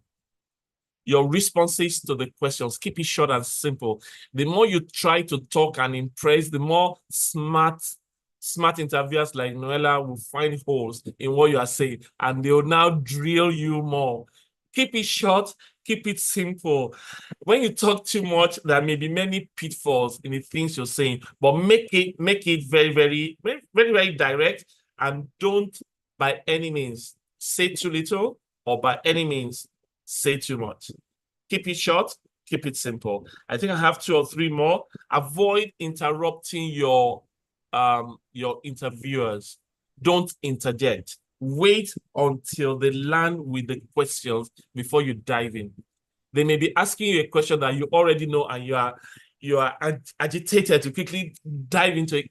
Just take a chill pill, like you say in this part of the world. Take a chill pill and just relax. Let your interviewer land with the question, because the more you interject, the more we are thinking, this guy is impatient.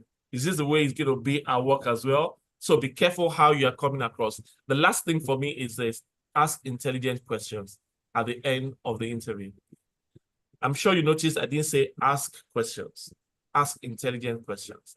And it goes back to the first thing I said when I said do some research. A good research will prepare you for intelligent questions at the end of the interview. That time To ask questions is your moment to claim some fame. Don't miss it. Go macro, what's happening globally within your industry. Go micro, what's happening in this organization. I read that you restructured late last year. How is that going? How has that gone? And all that. So grow micro, ask about the projections, ask about the financials, the impact of COVID and post-COVID around the organization. But like I said, that is your moment. Do not lose that moment to ask intelligent questions. And by the time you are leaving that engagement, that career conversation, you are already becoming the standard against which we'll measure all other candidates. Remember, move away a bit from a perfect CV or a perfect cover letter. Move towards yourself. That journey starts from within you. Be first the perfect candidate or the perfect employee. And then I promise you, dream jobs will be looking for you. Thank you very much. I'll take questions now. Thank you, Yemi. My goodness, so many pearls of wisdom there. Yemi, I must say, Noella at one point messaged and said, "You are stealing my sources." Yemi, you are stealing my questions. My question here, I actually have written down, you can see I've been writing a lot. I have written down when you said do your research, my question had been, how about having some questions ready to impress your interviewers? You have answered that. What more can I say? So Vivian inspired me about analogies. I think your overall message here is the analogy. Correct.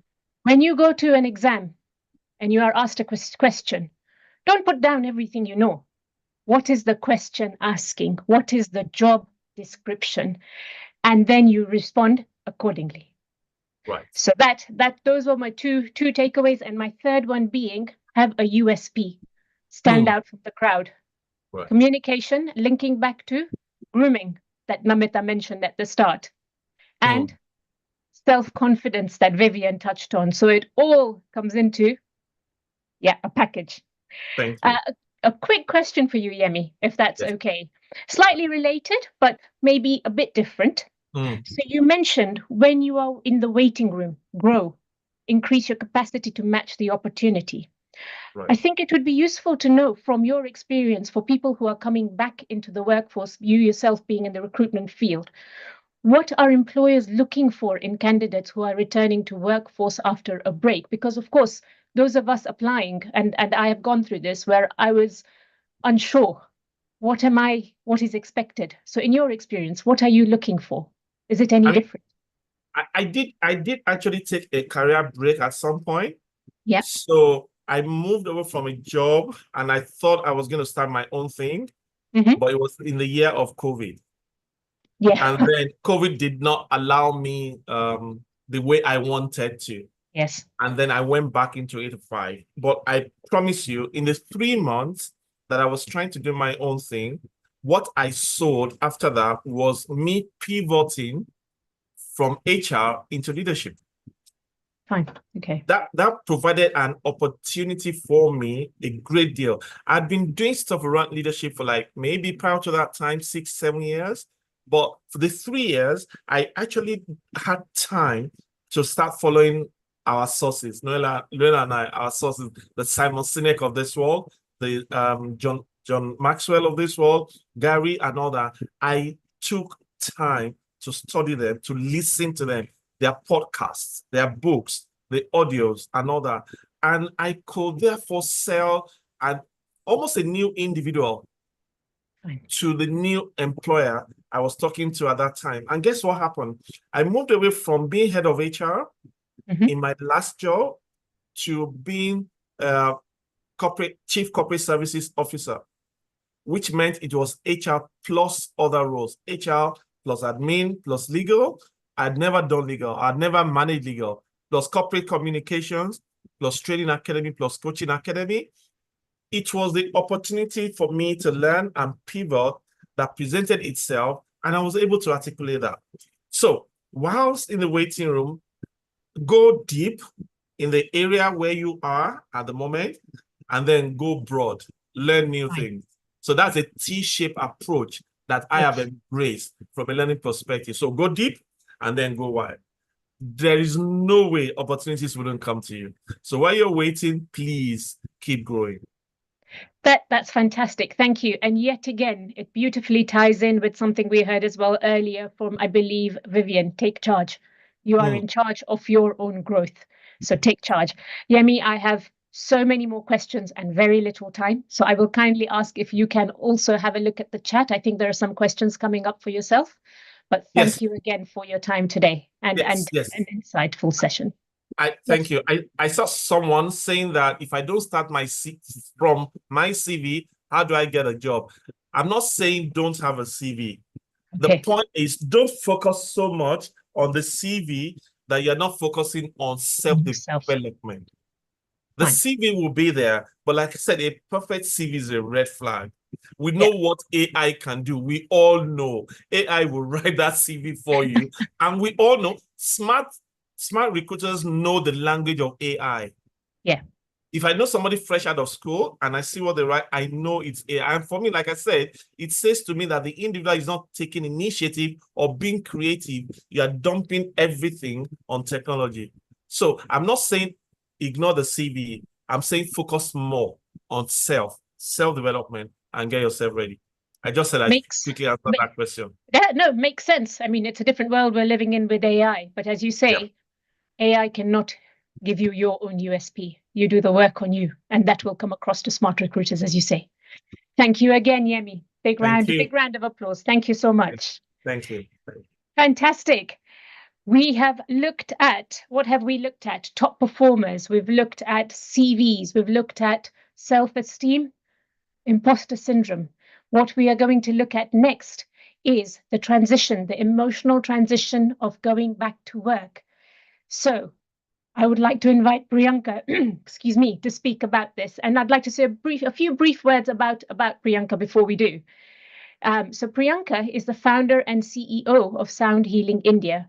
In her role as a sound practitioner, her overarching aim is to foster equilibrium and serenity for those she works with. She views healing as a personal journey and offers a comprehensive set of techniques and toolkit, as well as a nurturing environment suffused with sounds, allowing individuals to accept themselves in the present moment with heightened awareness. It's within this expanded consciousness that individuals can observe and release past patterns, thereby facilitating profound personal transformation. She's dedicated 2 years to refining her skills and understanding the profound impact of sound on the human psyche and body. In 2016, using sound baths, she created immersive experiences that promote deep relaxation and emotional balance. Recognizing the growing interest and need for sound healing, Priyanka started teaching in 2017, sharing her knowledge and passion with others who seek to harness the transformative power of sound.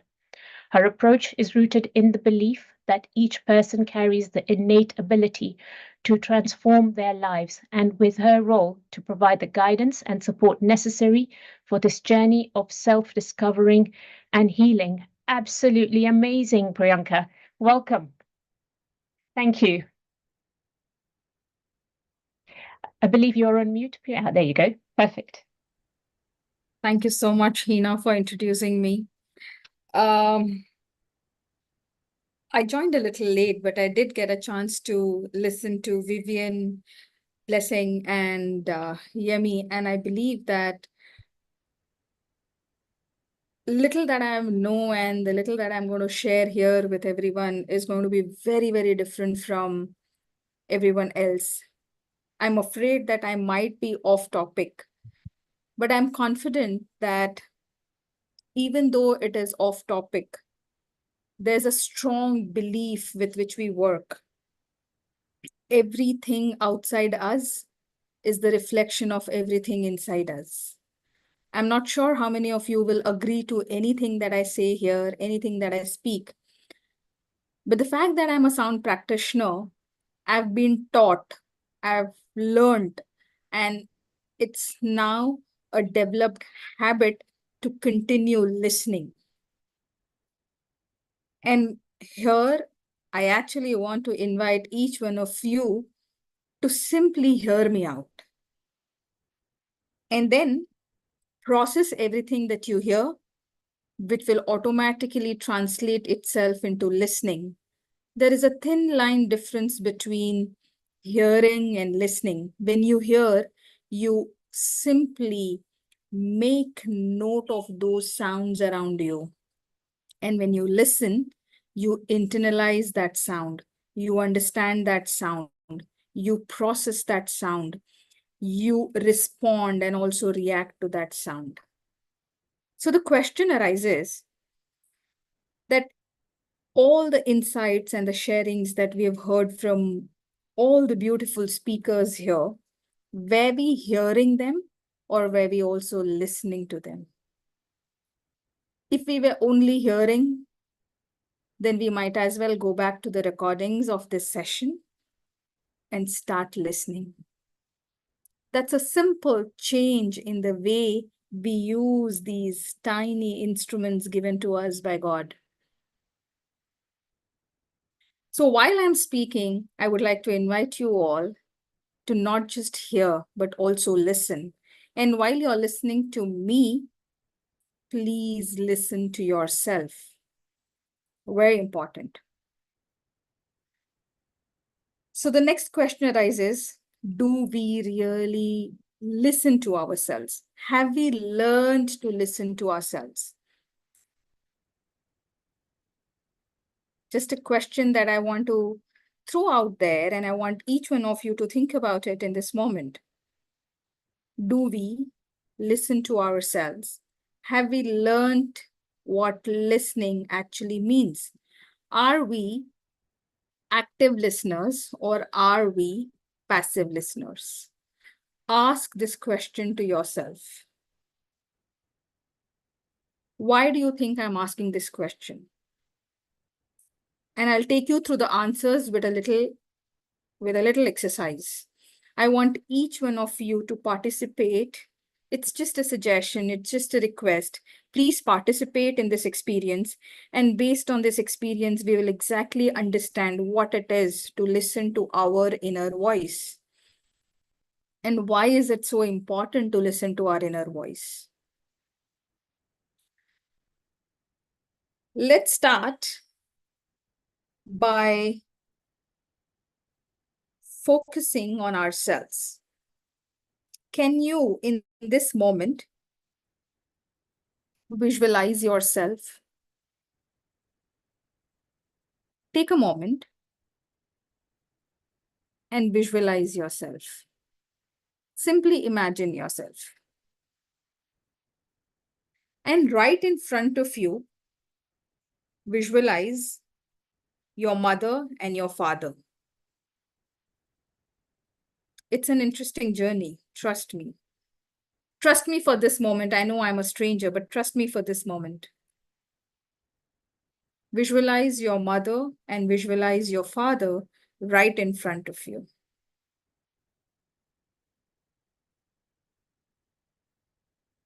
Behind your parents, visualize your grandparents. Maternal behind your mother, paternal behind your father. You may or may not remember their faces. You can simply give them a figure of your own. So what you're doing right now is, I repeat, you're visualizing yourself. Right in front of you are your parents, and behind your parents are your grandparents. And that's about it. And stay there. And just stay.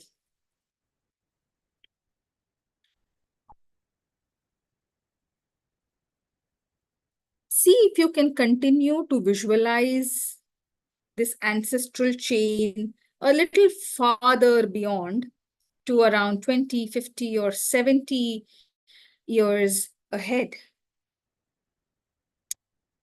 Again, we may not remember any of these faces. We may have not seen any photographs, anything at all. Simply visualize the ancestral chain beyond your grandparents to as many as generations above that you can.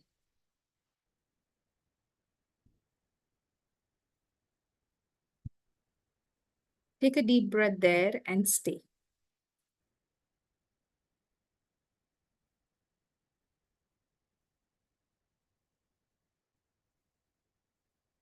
visualize universal consciousness or pran or the chi or the life force passing through this entire ancestral chain into your grandparents. You may visualize it as a white light or a golden light, anything that comes to your mind in this moment. The pran or the chi through the universal consciousness flows through the entire ancestral chain into your grandparents, through your grandparents into your parents, and through your parents into you. You being the receiver of this life force. Open your heart to receive the gift of life that you've received from your parents. And stay there and keep breathing. Remember, the way you breathe is the way you live. And that in which you put in your breath is that which stays alive. The life force through the universal consciousness that flows through the entire ancestral chain into our grandparents, through our grandparents, into our parents, through our parents, into us. And receive. Open your hearts and receive. Visualize looking into your mother's eyes and tell her, you are my mother and I am your child. You are my mother and I am your child. You are my mother and I am your child. Look into your father's eyes. Visualize looking into your father's eyes and tell your father, you are my father and I am your child. You are my father and I am your child. You are my father and I am your child.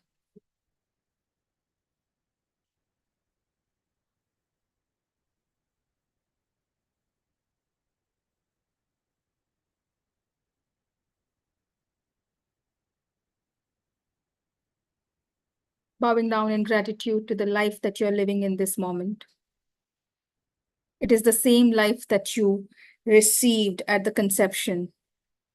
And it is the same life that you've lived through the past till date, till this moment. And it is the same life that you will continue to live after this moment and also into the future. It is the same life that constitutes, that contains it all. Your career, your relationship, your health, your finances, your achievements, your happiness, your sadness, every part of your life. Every little thing is the part of the same life that we receive from our parents. A stable life is that which is connected to our parents. A safe and a secure life is that which is connected to our parents.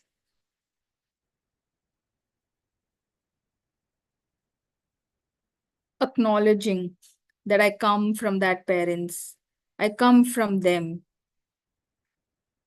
Acknowledging their presence in our life. They may be alive, they may have passed the rainbow. The fact that you are living today is the ultimate truth that your life is a blessing.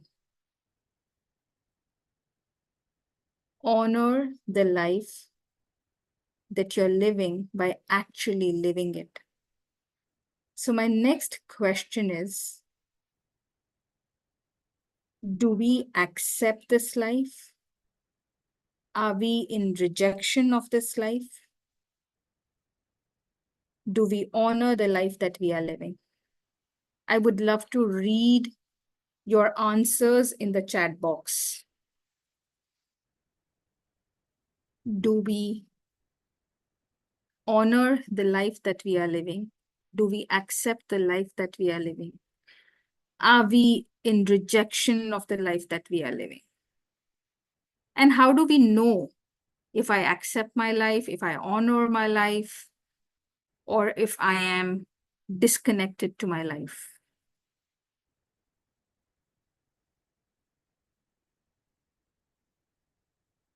How do we know that?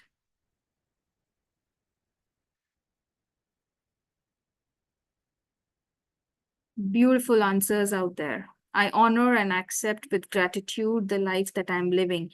And the minute you honor and accept your life, you also accept yourself.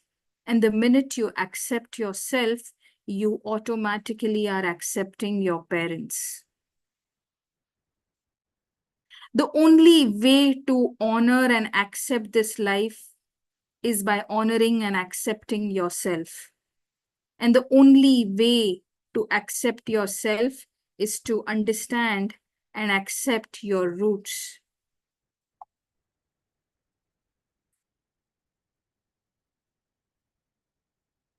We're all born into a parental conscience. And this parental conscience is surrounded by a cultural conscience. And as we grow, we mature into a personal conscience. To remind you that none of these consciences are ever conscious. We develop ourselves, we evolve, and we become conscious. Parental conscience always precedes over cultural conscience, and personal conscience always precedes over parental conscience. The shift from this parental conscience into the personal conscience somewhere develops guilt. And it is always a play between this guilt and innocence. Because a parent is trying to teach from his or her own experiences of life, while we as children are trying to learn and receive from our state of awareness, our level of consciousness. Within this, there is acceptance and there is rejection. And each individual goes through this. All that we must realize as adults is that it is important to know that anything that I may have not received in the past, anything that I may have not been blessed with in my past, all my unmet needs can be fulfilled in this present moment because I am an adult and I can parent myself. If I ever felt unloved, can I not love myself? If I ever felt that someone did not buy me a candy when I was 10 years old, is it important for me to live with those regrets, or can I buy a candy for myself today and fulfill my unmet needs?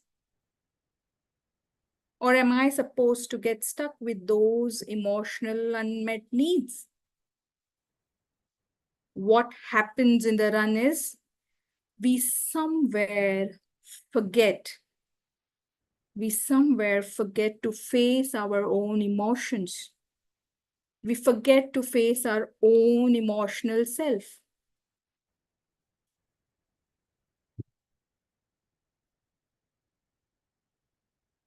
Humans are supposed to experience life emotionally, aren't we? Ask yourself. And how many times do we actually give ourselves to acknowledge and feel and face our own emotions?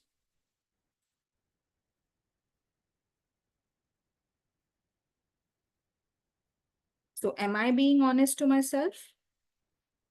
Oh, I do talk about honesty. I do talk about having faith and trust in the Almighty. Have I given myself a chance to face my own fears? Yes, Kruti, we can definitely parent ourselves. And unless we parent ourselves, we cannot parent our own children. That's the ultimate truth. And I realized it. Till I hadn't acknowledged my own unmet needs, till I hadn't faced my fears, till I hadn't worked on my anger, I kept expecting my daughter, who was only 8 or 9 years old at that time, to understand everything that I teach her. Imagine the kind of mother I was. And only when it hit me hard is when, in that moment, through the process of self-realization, I realized and dropped it all. I started parenting myself.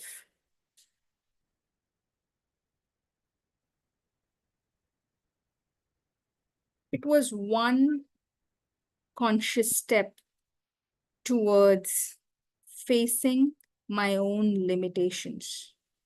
And all of these, the fears, the limitations, the underconfidence issues, the anger, the unmet needs, where are these found? These are found on the inside, not on the outside. Provided we give ourselves a chance to listen to ourselves. And how can we actually listen to ourselves? The only answer is in silence. One can acknowledge the sound in its absence. And the absence of sound is silence.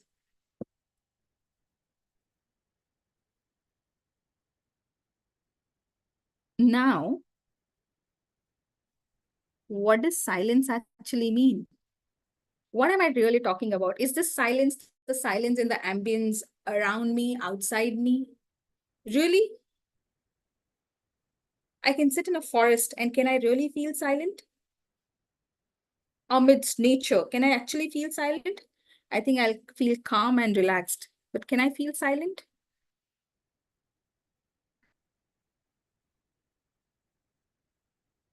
One can feel silent from within when the chatter here disappears. One can feel silent within when this heartbeat settles and continues to beat on its original rhythm.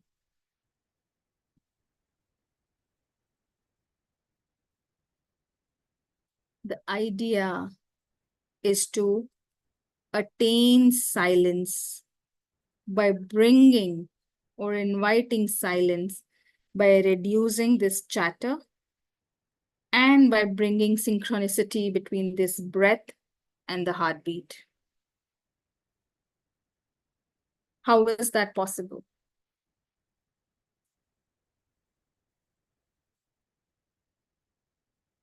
Any guesses? How is that possible?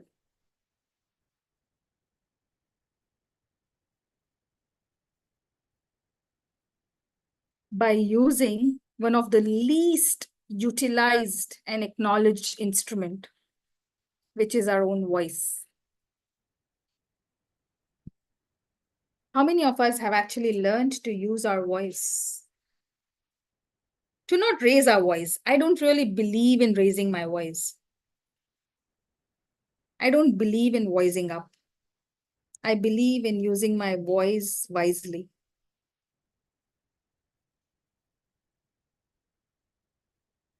Didn't Yemi just say, speak precisely.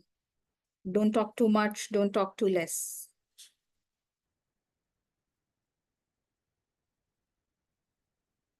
One can use his or her voice when he listens to his voice.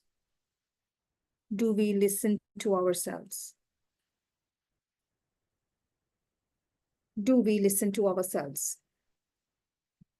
We are programmed to listen to the outside, but we are not programmed to listen to what's going on the inside. Start listening to yourself. While I'm talking, I hope each one of you is listening to what's going on inside you. That was my starting statement. Please continue listening to yourself, and any emotion, any thought that is popping up while you're listening to me, you must make a mental note of it or maybe write it down, because that's exactly what your body is trying to tell you. Our body has its own intelligence. It does speak to us, provided we listen to it. I'm going to teach you one more little exercise where you can use your voice to let go of unnecessary chatter, those self-doubts, the self-sabotage, the self-criticism, the unnecessary anger and the anxiety, all of this. I'm going to teach you one very, very simple and a yogic exercise, that which has helped me and many of my clients. And it's a very, very simple thing. It's as simple as this. Take a deep breath in. Listen to the sound of your breath and hum. How do you hum? I'll take a deep breath.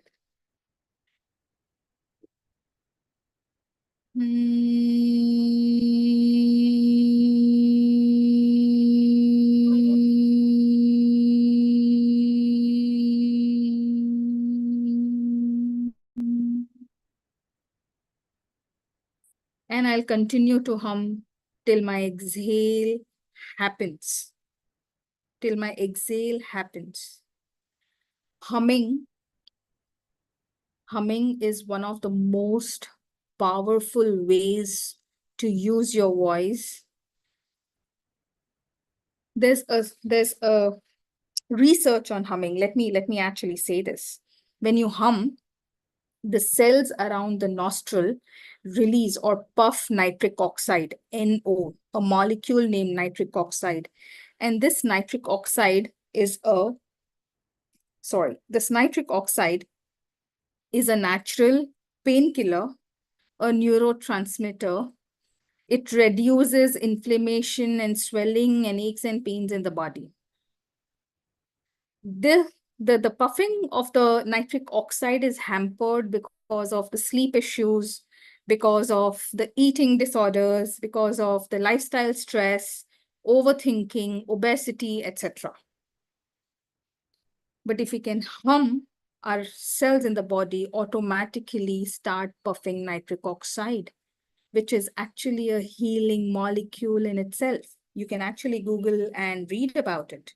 If you read about Brahmari Pranayam, the research on the Brahmari Pranayam, I'll write down in the chat, you will realize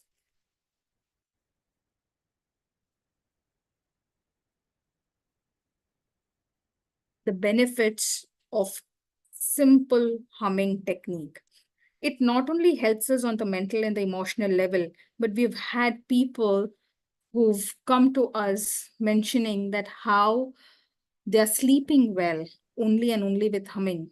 So it immensely works on insomnia, on sleeplessness issues.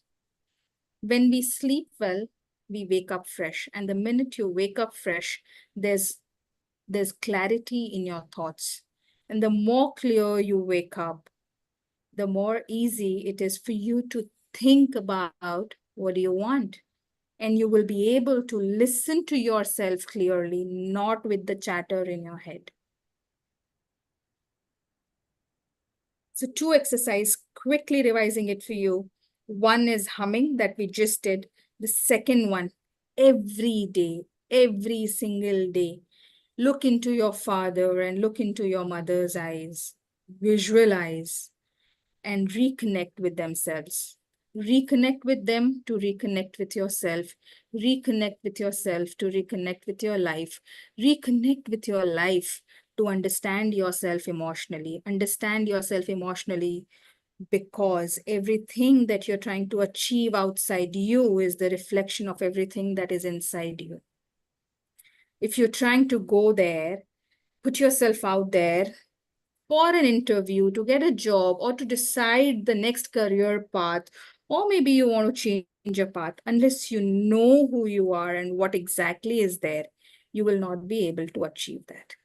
Now, suppose if I even know that I want to become a sound practitioner, all right? I know that I want to become a sound practitioner, but if at all I am feeling insecure inside by looking at Kruti, who is also a sound practitioner, for example, then am I manifesting sound practicing for myself, or am I manifesting insecurity? And if you're not nearby your parents, doesn't matter. You don't need that physical touch. Everything outside you, everything that is physical is first on an energetic level. You don't have to have your parents right in front of you. You need to have them in your heart, give them a place in your heart. And as simple as this, acknowledge the fact that you have been gifted with a life, and the same life that they received from their parents. And as simple as this.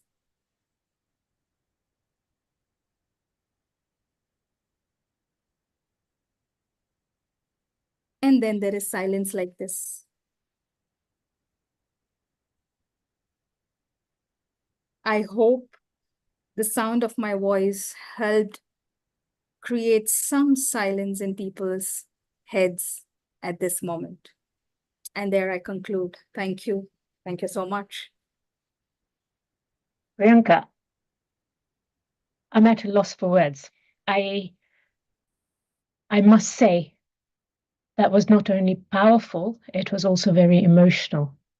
And yes, your voice certainly added to that in enhancing what you were saying and enhancing that piece and stress. No, that's the wrong word. Encouraging and enlightening us about that self-awareness and the difference between hearing and listening. I hope you'll forgive me. I didn't want to stop you. So I just wanted to let you finish what you were doing. So I'm not going to ask questions because I think you were kind enough to carry on when answering the questions, but I think what you were saying had more of an impact than anything I could have asked. So thank you so much. We really appreciate that. And what a note to round off 2 days of just everything to help not only women, but men get back to work after a career break, and maybe a lot more. I think what you touched on is just life skills, isn't it? It's a life skill. Take that time, take a step back, understand where you are from, understand what you are about. And you said at the start, it's very different and may not link into what we are talking about. I would like to respectfully say, I think it links in entirely to what we are talking about.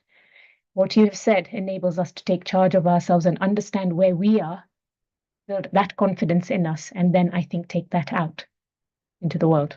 So thank you again, Priyanka. Big round of applause for Priyanka. Thank you so much. What a wonderful, wonderful way to round off. And I'm sure I'm seeing so many nodding faces. So thank you so much. On that note, oh my goodness, what a journey it has been over the past 2 days. Of course, we had all our speakers yesterday and our lovely moderator, Ogo. So thank you to them. I definitely say a personal thanks and massive thank you to all our speakers today. We started off with Namita, we had Vivian, we've had Blessing, Yemi, and Priyanka. I cannot thank you enough. We cannot thank you enough for your time today. You volunteered your time today to share your expertise, your insights. I can say hand on heart, I have been writing continuously. I held my paper up earlier. That was one of many. And I would like to say, I think that is what I'm going to arm myself with and take that moment for self-reflection before then launching into the next stage of life, so to speak. So thank you so much for that. I would also like to extend my thanks again to Kruti. Kruti, without you, we would not have the lineup of speakers. So thank you so much for that. And a big thank you to Noella, without whom we wouldn't have the Growth Conference. So we are all interlinked. It is a global movement. So a big round of applause. Thank you, everybody. Please stay online. Only 5 to 10 more minutes. Got some important announcements coming up. So whilst we've thanked our speakers, we've thanked our host, our organizer, I think our listeners deserve a round of applause because they have been with us yesterday and today. They have been keeping us, going, inspired, enthusiastic from the chat. And thank you so much, those who have been watching us on live stream. We appreciate you joining us. Thank you so much. And of course, I cannot say anything and sign off without saying a massive thank you to the technical team. Without the technical team who have really put their time in to get us tech ready for today, we would not have been able to do actually yesterday and today, I should say. So a big round of applause to the tech team as well. Thank you for showing your emotions on the right-hand side. Thank you so much on the chat channel. You guys have been amazing. Everybody, thank you so much for all the knowledge that has been shared and gained. This is our Growth Conference India. It's our 4th Growth Conference we've done. It is not going to be the same with me signing off without telling you more about the next Growth Conference. So I have excited. I have an exciting piece of news to share with you. I am excited. Clearly, I'm excited because I'm getting my tenses all mixed up. So we have our next Growth Conference to be held in West Africa. That is where we are going next on our global journey. That is going to be held, and put these dates in your diaries, 19th and 20th of September. And the theme is going to be getting boardroom ready. So most of us are already part of one of the 3 delegate groups on WhatsApp. If you're not, please get into that group, sign up in that group. If you just put it into the message on the side, if you need a link for that, I'm sure we will be able to share that with you. Information about this event will be shared on the delegates group, but for now, save the date, 19th and 20th September. I would also now, just to commemorate this and for posterity, like all our listeners and speakers, please put your cameras on. Let's take a group picture. Let our tech team do their thing. Let them strut their stuff, get a picture of all of us, and we have evidence that we were here. We were all here participating with so much enthusiasm. So please do, and technical team, please let us know when our picture is taken so that I can then kindly line up and ask both Noella and Kruti to be ready, just so that we can then formally bring our conference to a close for this month temporarily until we meet again in West Africa. So if we can please put cameras on, big smiles. We have everybody joining from across the globe. This is a global movement, and please let's evidence it. I am seeing some beautiful faces come online, massive smiles, all at the ready. Thank you again all for your time today, both speakers and listeners. And tech team, I'll let you take charge now.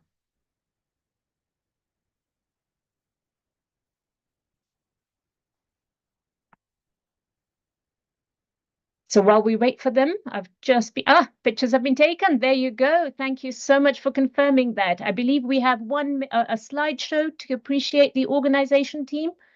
So if I can have that slideshow, please.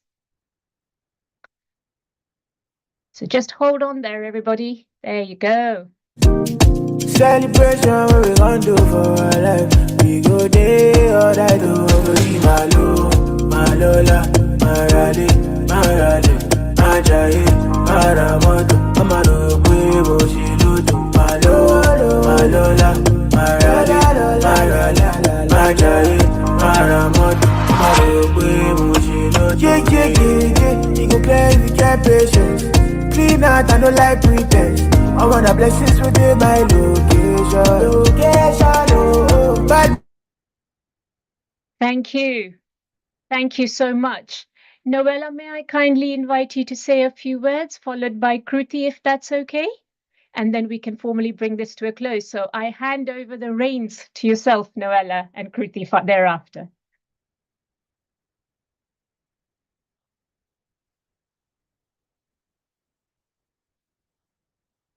Noella, I believe you might be on mute. You can't hear. Okay, I don't know if we're having, let me just double check what's going on.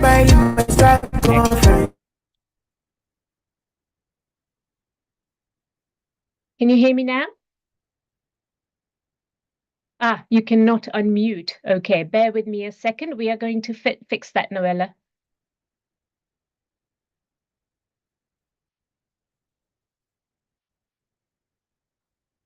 How about now? Still having issues? There you go. You're with us. Oh, wow. Thank you, everybody, for an amazing time today. I have learned so much. So much. Everybody has been super amazing. Thank you so much, host Hina. Thank you, speakers. You guys have been super wonderful. And to our listeners, thank you for keeping a date with us and staying till the end of this session. Now, the next Growth Conference is going to be the Growth Conference West Africa. And the theme for the conference is Getting Boardroom Ready. The reason we chose this theme is because, you know, we clamor for inclusivity, we clamor for women to be given a seat at the table, decision-making tables and all of that. But the question again is, are we ready to take the seat when the opportunity comes? So the next Growth Conference is going to address that. And we already have our lineup of speakers. We have our full complement of speakers already waiting. These are people who occupy the C-suite, and these are experts in their fields as well. So they're not just going to be giving us theory, they are going to be talking from experience, how they climb the ladder to get to the C-suite, and what is expected of anybody who wants to take a seat in the boardroom. So please keep it with us on the 19th and 20th of September as we treat you to another experience of learning at the Growth Conference West Africa. Thank you so much, everybody.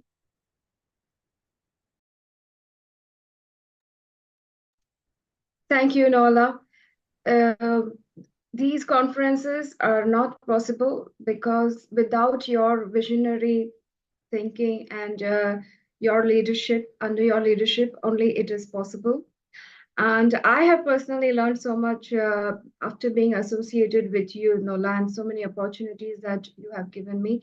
And I'm very, very thankful that you thought about even doing this in India, and this was possible. So thank you very much, Nola. And all the participants who have shown so much enthusiasm, not just India, but we have had from around the world. And next time I'm looking forward to have more and more enthusiastic participation. And I would not, it wouldn't be enough if I do not thank all the speakers. My deepest gratitude to all the speakers who have added so much value, so much knowledge, shared their experiences, real life experiences, and motivated women to come back and create and relaunch their careers. That was super amazing. Right from Dr. Megha, Sanjeev, Shruti, Erica, Namita, Vivian, Priyanka, and Yemi, that all these wonderful things that we have learned from them. And I'm hoping that participants, please do apply these. If you want further guidance, please do get in touch with us. We will put you on to the speakers directly, but do take away and implement all the valuable learnings that you have taken from this organization. And yes, and my special thank you and appreciation to the coordinators, Ogo Kwale and Hina Mistry, for being so lively, so interactive, and perfectly coordinating for this 2 days conference. I'm so thankful. And yes, another is my sponsors like Blessing and Aditya. Thank you for supporting this this event and making it possible. I really cannot thank more than enough. This is a global issue and it is deeply rooted in India. And the moment Nola expressed this thought about having this conference to India, first and foremost thing, it resonated with me. Why did it take me so long to relaunch my career? What stopped me? Why am I not able to do it? So many women around the world are able to do it.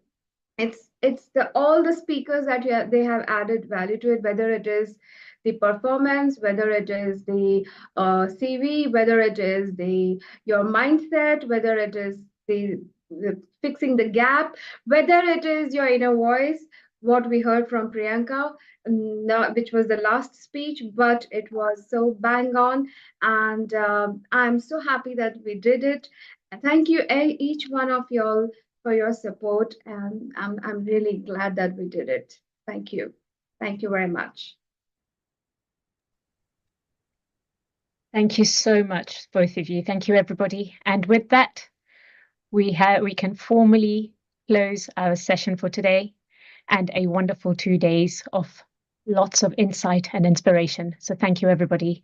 God bless, and I hope you all have a lovely weekend and implement some of the learnings that we all have taken from our couple of days together. Thank you so much.